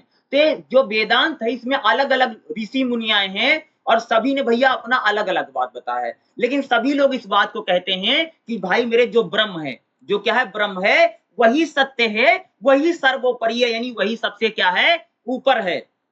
अगला देखिएगा, माया का स्वरूप क्या देखेगा। शंकराचार्य के दर्शन में माया और विद्या शब्द का प्रयोग एक अर्थ है, यानी माया और अविद्या जो है दोनों एक ही हैं। जिस प्रकार आत्मा और ब्रह्म तदात्म है, उसी प्रकार माया और विद्या अभिन्न है। यानी माया और विद्या लगभग एक है। माया मतलब होते भैया लालच। हम लोग लालच नहीं करते, हमको पैसा मिल जाए, रुपया मिल जाए, ये माया है। बोल रहे माया के फेर में पड़े हैं ना। माया एक प्रकार से लालच है, हम किसी चीज को पाने की माया है। और विद्या यानी अनपढ़ आदमी अविद्या, यानी ये दोनों चीजें एक ही हैं। शंकर ने माया अविद्या, ठीक है, अध्यास, आरोध, भ्रांति, भ्रम, नामकरण, अव्यय, मूल प्रकृति आदि को शब्दों को एक ही अर्थों में, यानी शंकराचार्य जी कह सकते भैया कि एक प्रकार से माया को और अविद्या को एक ही मानते हैं। बाद के वेदांतवादियों ने माया और अविद्या में भेद किया है। उनके मत में माया भावनात्मक है और विद्या यानी माया को क्या माना गया भैया, भावनात्मक है। माया क्या मानी जाती है कि भावनात्मक है, और अविद्या निषेधात्मक है। माया को भावनात्मक कहे जाने का कारण है कि माया द्वारा ब्रह्म संपूर्ण विश्व का प्रदर्शन करता है। यानी माया में कहा जाए भैया कि जो संपूर्ण विश्व है वह ब्रह्म का प्रदर्शन करता है। विश्व स्वतः अपनी व्याख्या करने में असमर्थ है, यानी जो विश्व है वह अपनी व्याख्या नहीं कर सकता है, अपने बारे में नहीं बता सकता है लोगों को, ठीक है। जिसके फलस्वरूप विश्व का परतंत्र दिखाई देता है, जिसकी व्याख्या माया द्वारा की। यानी विश्व की जो व्याख्या है, यानी पूरी दुनिया को हम लोग माया के जरिए समझ सकते हैं। किसके जरिए जी? माया के जरिए समझ सकते हैं। ब्रह्म और जगत का संबंध व्याख्या के लिए, माया के लिए। नहीं, हम लोग ब्रह्म और जगत का जो संबंध है वह माया के लिए प्रयोग हुआ है। ब्रह्म विश्व का कारण कहा जाता है, क्योंकि जगत ब्रह्म पर आरोपित है। भैया जो पूरी दुनिया ब्रह्म पर टिकी हुई है, क्या कह रहे हैं? पूरी दुनिया एक प्रकार से ब्रह्म पर टिकी हुई है। जगत जो ब्रह्म पर आश्रित है, माया कहा जाता है। यानी जो पूरा जगत है, पूरा जो संसार है, वह ब्रह्म पर टिका है, यही माया कहा जा सकता है। ब्रह्म का जगत में दिखाई पड़ना भी माया है। यानी जो जगत है, वो जो दुनिया में दिखाई पड़ता है, यह भी एक प्रकार की क्या है? माया है। ईश्वर में अपनी अभिव्यक्ति की शक्ति निहित है, जिसे माया कहा जाता है। ईश्वर की शक्ति रूपांतर में विश्व के रूप में होता है, जिसे हम लोग माया कहते हैं। यानी ईश्वर एक प्रकार से जो ईश्वर है, ईश्वरीय शक्ति का जो आभास होता माया है।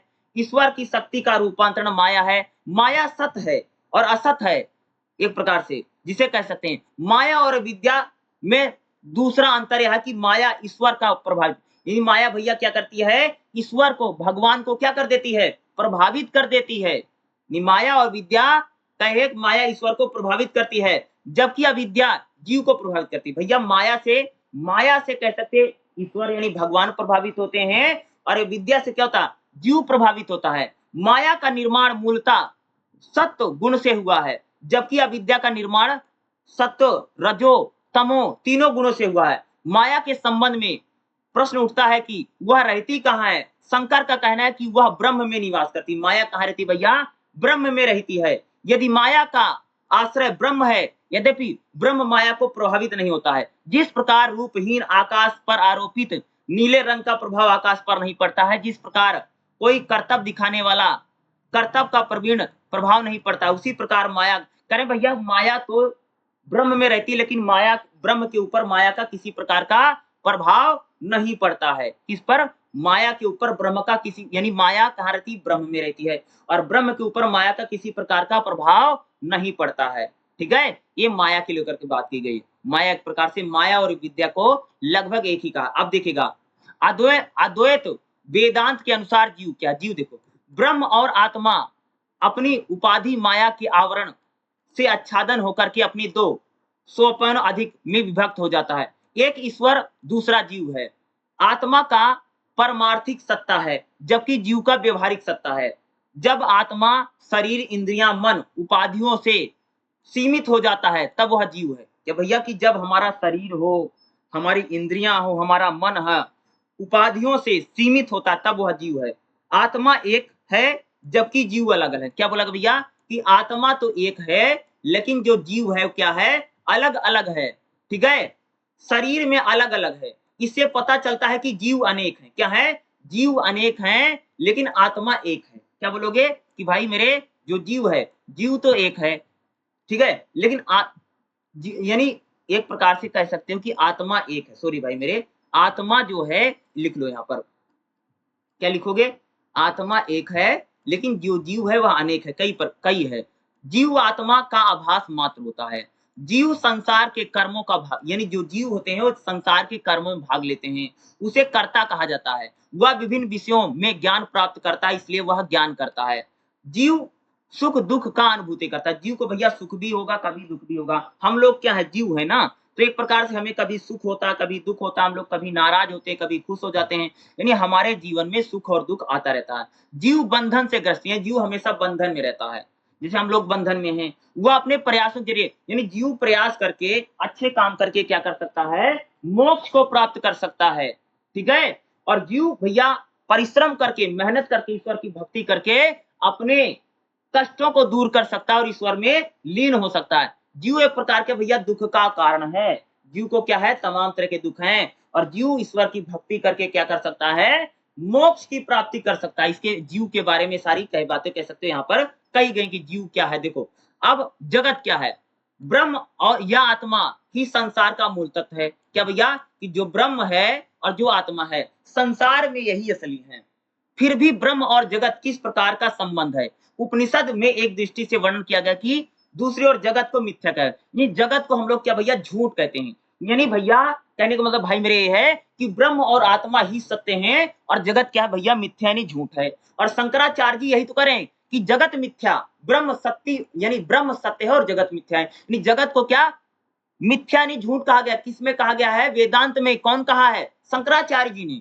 ठीक है, इस विरोधाभास की स्थिति में सरेआम कैसे किया गया? यदि सृष्टि को सत्य मानते हैं तो नानात्मक संसार को कैसे अस्वीकार किया जा सकता है? उपनिषदों में अलग अलग प्रकार के दृष्टिकोण है, परंतु इस संदर्भ में सभी एकमत है कि आत्मा अर्थात ब्रह्म ही संसार के नियमित और भैया सभी जो सिद्धांत हैं वह आत्मा और ब्रह्म को मानते हैं, लेकिन जगत को मिथ्या माना गया। क्या है? जगत को मिथ्या नहीं झूठ माना। यह सत्य है कि जगत मिथ्या है, यद्यपि जगत का कुछ ना कुछ आधार तो अवश्य है। भैया जगत, चलो हमने मान लिया कि जगत जो भैया बिल्कुल झूठ है, वो मिथ्या माने झूठ, बिल्कुल झूठा है, जगत तो होता नहीं, संसार तो होता ही नहीं है, लेकिन कुछ ना कुछ तो उसका कुछ ना कुछ तो होता होगा ना। यदि ब्रह्म निर्गुण और निराकार है तो फिर संसार का कैसे करता है?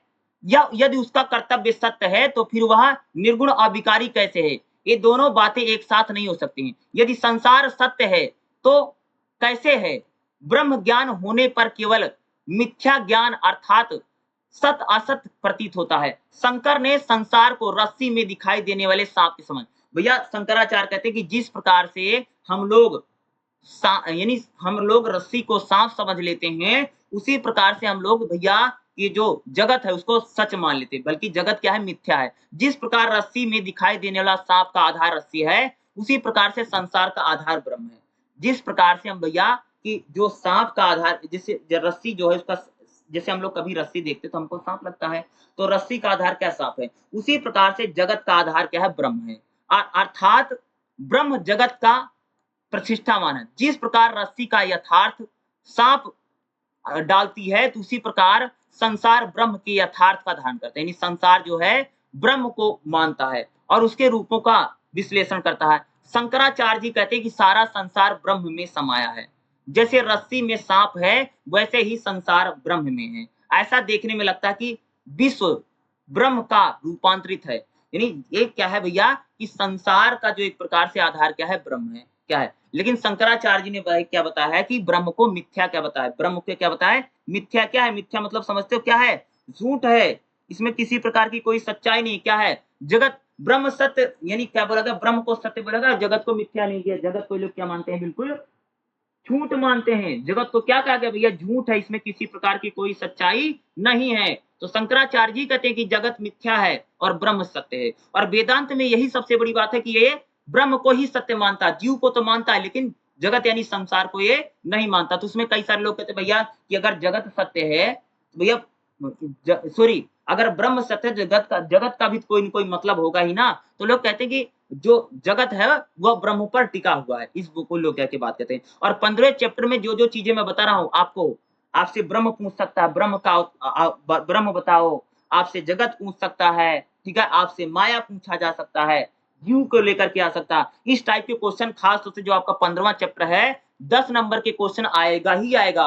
और जो मैंने आपको माया बताया है, ब्रह्म बताया है, जीव बताया है, इनको पढ़ करके जाना है, क्योंकि ये आपके एग्जाम में क्वेश्चन पूछा जा सकता है। चलिए हम लोग अगला चैप्टर देख लेते हैं, जो अगला हमारा चैप्टर है 15वें चैप्टर के बाद अगला जो हमारा चैप्टर रहेगा, चैप्टर नंबर 16 क्या रहेगा? देखिएगा, वेदांत के भक्ति संप्रदाय, ब्रह्म ईश्वर योम भक्ति। तो यहाँ पर देखिएगा, अगर आप देखेंगे अद्वैत वेदांत यानी शंकराचार्य के अनुसार ब्रह्म क्या है, शंकर के अनुसार, शंकर की दृष्टि में ईश्वर क्या है, और रामानुज के अनुसार ईश्वर क्या है। ठीक है, ये काफी इंपॉर्टेंट रहने वाला है।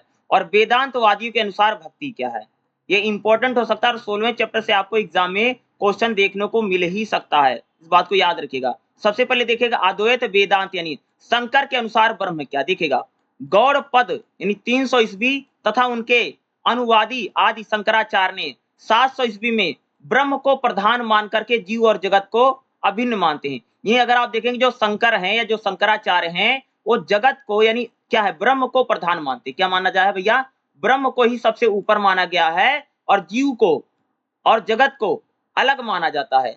अद्वैत वेदांत में शंकराचार्य के अनुसार ब्रह्म स्वयं प्रकाश है। क्या है? कि ब्रह्म स्वयं प्रकाश है, वह स्वयं ज्ञान भी कहा जा सकता है। ब्रह्म को क्या कहा गया है? स्वयं प्रकाश और स्वयं ज्ञान कहा जाता है। वह द्रव्य न होते हुए भी सभी द्रव्य का आधार है। यानी जो जो ब्रह्म है वह द्रव्य नहीं है, यानी लिक्विड नहीं है, फिर भी क्या है वह सभी द्रव्य का आधार है।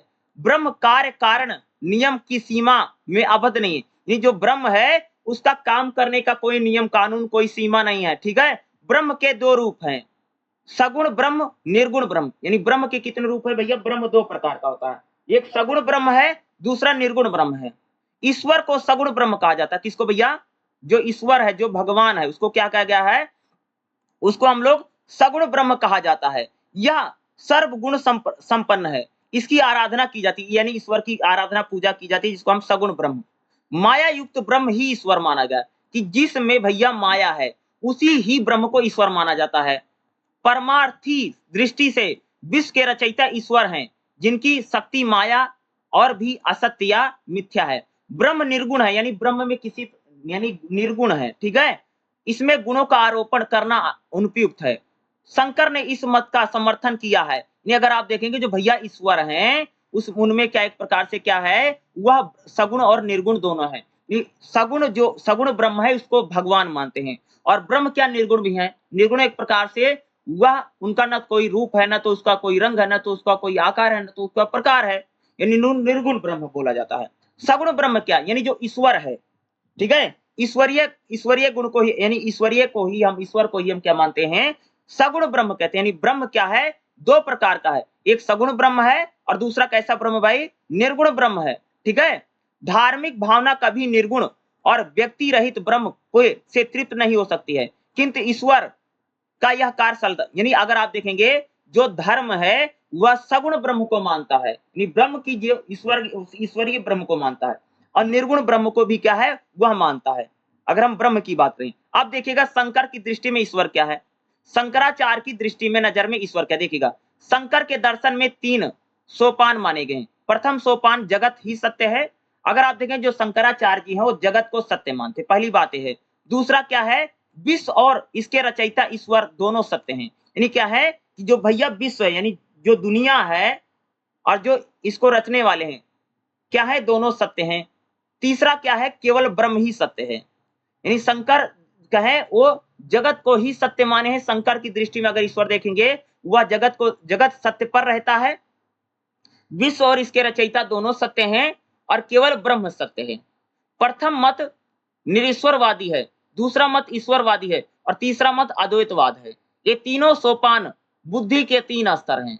निम्न स्तर पर व्यक्ति विश्व को ही सत्य मानता है। भैया अगर कोई व्यक्ति सबसे कम पढ़ा लिखा, कम जानकार है, तो वह विश्व को ही सत्य मान लेता है, और जब उसकी बुद्धि थोड़ी विकसित हो जाती है तब वह विश्व और इसके रचित भगवान को दोनों को सत्य मानता है। लेकिन जब व्यक्ति का बुद्धि का और विकास हो जाता है तो वह मात्र और मात्र ब्रह्म को ही सत्य मानता है। यानी आदमी जब कम पढ़ा लिखा होगा तो केवल यानी विश्व को सत्य मानेगा, लेकिन जब व्यक्ति थोड़ा पढ़ लिख लेगा तो वो विश्व को और विश्व को बनाने वाले रचयिता को यानी भगवान को सत्य मानेगा। लेकिन जब व्यक्ति बहुत ज्यादा पढ़ लिख लेगा, ज्ञानी हो जाएगा, तो वह मात्र और मात्र ब्रह्म को ही एकमात्र सत्य मानेगा। क्या है कि जब व्यक्ति का सबसे अधिक विकास हो जाएगा तब वह ब्रह्म को ही सबसे ज्यादा सत्य मानता है। इस प्रकार ईश्वर में विश्वास का अपना अलग महत्व है। वो जो है ईश्वर में जो विश्वास करता है उसका एक अलग महत्व है। ईश्वर की उपासना में अज्ञानी की नास्तिकता दूर हो जाती है। इसके रचयिता चित्त की शुद्धि है। ठीक है, एक प्रकार से अगर हम बात करेंगे, यानी अगर आप देखेंगे जो शंकर की दृष्टि में ईश्वर का एक प्रकार से वहां जगत सत्य पर रहता है, विश्व और इसके रचयिता दोनों सत्य हैं, और केवल ब्रह्म ही सत्य है। क्या है भैया? केवल ईश्वर ही सत्य है, केवल ब्रह्म ही सत्य है। अब देखिएगा रामानुज के अनुसार ईश्वर क्या है। देखो रामानुजाचार्य ने 11वीं शताब्दी में शंकर के मत के विपरीत कहा कि ईश्वर ब्रह्म स्वतंत्र है परंतु जीव भी सत्य है। यानी अगर आप देखेंगे रामानुजाचार्य कहते हैं भैया कि ब्रह्म तो सत्य है लेकिन जीव भी सत्य है। ठीक है, इन दोनों को माना है, मिथ्या नहीं है। यानी जो रामानुजाचार्य हैं वह ब्रह्म को और जीव को दोनों को सत्य मानते हैं। रामानुज ने विशेषता द्वैतवाद वेदांत ईश्वरवाद का सर्वोत्तम उदाहरण है। ईश्वरवाद को एक विशेष अर्थों में लिया गया है। उनके अनुसार ईश्वर सगुण, व्यक्तिपूर्ण, असीम, विश्वव्यापी और विश्वातीत माना गया है। इस अर्थ में रामानुजाचार्य एक पक्के ईश्वरवादी हैं। रामानुज के अनुसार ईश्वर की निम्नलिखित विशेषता है। क्या है? ईश्वर या ब्रह्म परम सत्ता है। रामानुजाचार्य जी कहते हैं कि जो ईश्वर है, जो ब्रह्म है, ये सबसे ऊपर है। ईश्वर एक ऐसा द्रव्य है जिसमें चित और अचित दोनों होते हैं। ईश्वर व्यक्तिपूर्ण है और सगुण है। यानी ईश्वर क्या है? एक प्रकार से व्यक्तिपूर्ण और सगुण है। इसमें सभी महान गुण विद्यमान है। यानी ईश्वर में सभी गुण हैं। यानी ईश्वर को एक प्रकार से अगर आप देखें शक्तिशाली मानते हैं। यानी क्या कहा गया है? अगर आप देखेंगे जो रामानुजाचार्य है, वह ईश्वर को सर्वशक्तिशाली मानते हैं, सर्वव्यापी, सर्वत्र, और ईश्वर को दयालु कहा गया है। ठीक है। वेदांत दर्शन 3 प्रकार के भेदों को बताता है। सजातीय भेद, विजातीय भेद और एक प्रकार से स्वागत और आंतरिक भेद। यानी वेदांत दर्शन 3 प्रकार के भेदों की बात करता है। सजातीय भेद यानी एक व्यक्ति एक दूसरे से अलग है। विजातीय भेद यानी मनुष्य एक बैल से अलग भेद करता है। स्वागत या आंतरिक भेद यानी मनुष्य और उसके भेद को बताएगा। ईश्वर सभी परिवर्तनीय का संचालक है। यानी ईश्वर ही क्या करता है? पूरी दुनिया में संचालन करता है। पूरी दुनिया में बदलाव कौन करता है? ईश्वर करता है। और ये बातें कौन कहता है? रामानुजाचार्य जी कहते हैं। ठीक है। यानी रामानुजाचार्य कहते हैं ईश्वर को विभिन्न नामों से पुकारा जा सकता है। यानी ईश्वर के कई सारे नाम हैं।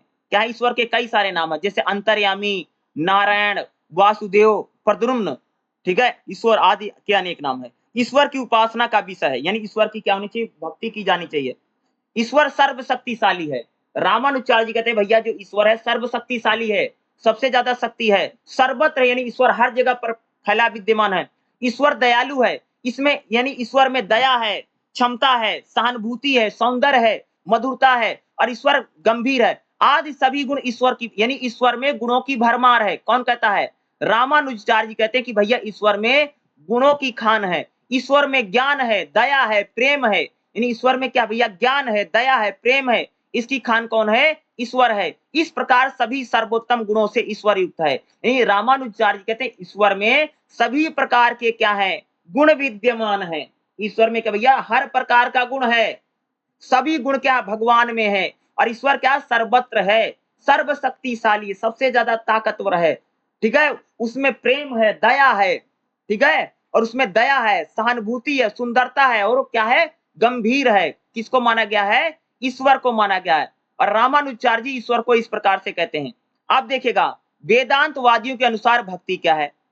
तो जो वेदांतवादी हैं, वेदांतवादी में देखिएगा माधवाचार्य के अनुसार भक्ति क्या है? माधव का जन्म 1197 ईस्वी में द्वैत वेदांत का प्रचार किया, जिसमें 5 भेद का आधार माना जाता है। यानी माधवाचार्य जी जीव ईश्वर को, जीव जीव को, जीव जगत को, जगत यानी ईश्वर जगत को और जगत जगत को श्रवण मनन और ध्यान मुक्ति के साधन है।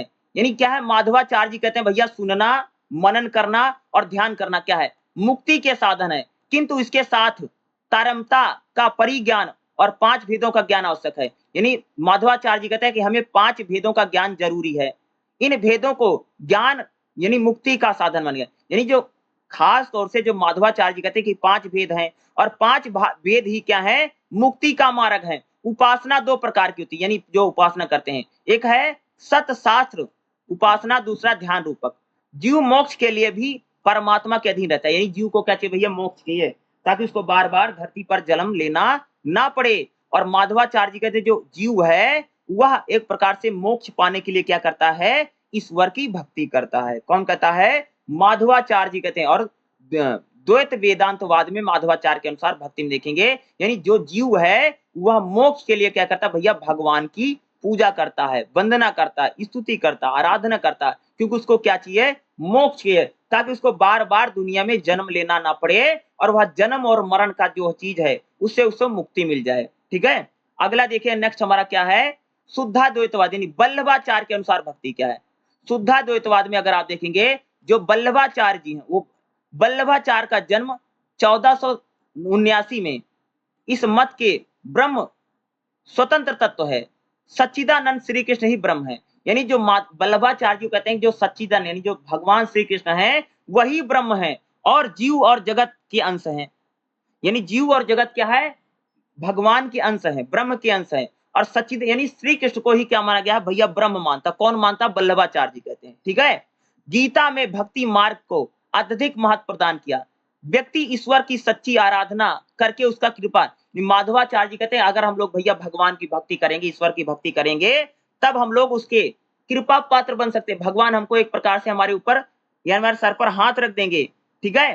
प्रत्येक मनुष्य ईश्वर को यानी ईश्वर की पूजा करनी चाहिए, यानी प्रत्येक मनुष्य को अपनी चीजों यानी सुख को प्राप्त करने के लिए भगवान से जो पाना चाहता है, इसके लिए भगवान की क्या करनी चाहिए, पूजा करनी चाहिए। कौन कहता है, वल्लभाचार्य जी कहते हैं, वल्लभाचार्य ने ईश्वर की भक्ति को बताया है। अगला देखिए जो हमारा नेक्स्ट कह रहेगा, महाप्रभु चैतन्य के अनुसार भक्ति क्या है। महाप्रभु चैतन्य 1485 से लेकर के 1533 रहे। इस संप्रदाय में गुण निधान सच्चिदानंद श्री कृष्ण परम ब्रह्म माने गए, यानी चैतन्य पर महाप्रभु भी कह सकते हो कि भगवान श्री कृष्ण को ही परम ब्रह्म मानते, सबसे बड़ा ईश्वर मानते हैं। ब्रह्म भेदतीत है, परंतु अपनी शक्ति से वह जीव और जगत के रूप को अभियुत है। ये ब्रह्म के भिन्न अभिन्न है, अपने आप में वह नियमित कारण है, परंतु शक्ति में संपर्क होने के कारण वह उपादान का कारण भी है। उसकी तटस्थ जीव में माया शक्ति जीव को निर्मित करती है। जीव अनंत और अगुण है। जीव क्या भैया, एक प्रकार से अनंत है, क्या है, अगुण है। वह सूर्य की किरणों के तहत ईश्वर पर निर्भर है, यानी जीव क्या है, जिस प्रकार से सूर्य किसी दूसरे पर निर्भर है, उसी प्रकार से जीव भी निर्भर है। संसार उसी का प्रकाश, मिथ्या नहीं है। मोक्ष में जीव का अज्ञान नष्ट हो जाता है, पर संसार बना रहता है। सारी अभिलाषा को छोड़ करके कृष्ण का सेवा करनी चाहिए। यानी चैतन्य महाप्रभु कहते हैं भैया कि हमें भगवान श्री कृष्ण की क्या करना चाहिए, पूजा करनी चाहिए, स्तुति करनी चाहिए, क्योंकि वही जीव को क्या कर सकते हैं, मुक्ति दिला सकते हैं। और चैतन्य महाप्रभु एक प्रकार से उनके अनुसार भक्ति क्या है कि भगवान श्री कृष्ण को परम ब्रह्म मानते हैं और भगवान श्री कृष्ण की भक्ति के बारे में बात करते हैं, उनकी भक्ति की बात करते हैं। निम्बकाचार्य के अनुसार भक्ति क्या है, क्या है, द्वैताद्वैतवाद वेदांत के जो प्रवर्तक हैं निम्बकाचार्य, उनके अनुसार भक्ति क्या है। वैष्णव के 4 संप्रदाय में अत्यंत प्राचीन निम्बकार संप्रदाय है। इस संप्रदाय को हंस संप्रदाय, कुमार संप्रदाय, सनिकाद संप्रदाय के नाम से कहा जाता है। इस संप्रदाय का सिद्धांत द्वैताद्वैतवाद है। इस भेदभाव भी कहा गया। इस संप्रदाय के आचार्य श्री सुदर्शन चक्रवर्तक जगत गुरु श्री भगवान निम्बकाचार्य जी हैं। इस संप्रदाय में परमार्थ और परमोक्ष युगल यानी राधा कृष्ण को बताया गया, यानी जो एक प्रकार से अगर आप देखेंगे जो द्वैताद्वैतवाद है वह राधा और कृष्ण को एक रूप में मानता है। श्री कृष्ण सर्वोपरि है, राधा सर्वोपरि है। यानी जो द्वैताद्वैतवाद है एक प्रकार से अगर आप देखेंगे क्या है, द्वैताद्वैतवाद एक प्रकार से वह राधा को और कृष्ण को परम ब्रह्म मानता। श्री कृष्ण आनंद का स्वरूप है, राधा आनंद रूपणी है।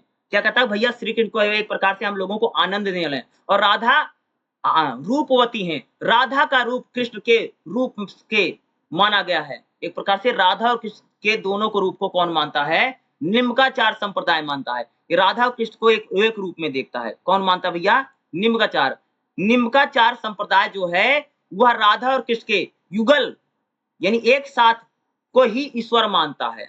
इस संप्रदाय का केंद्र राजस्थान में है।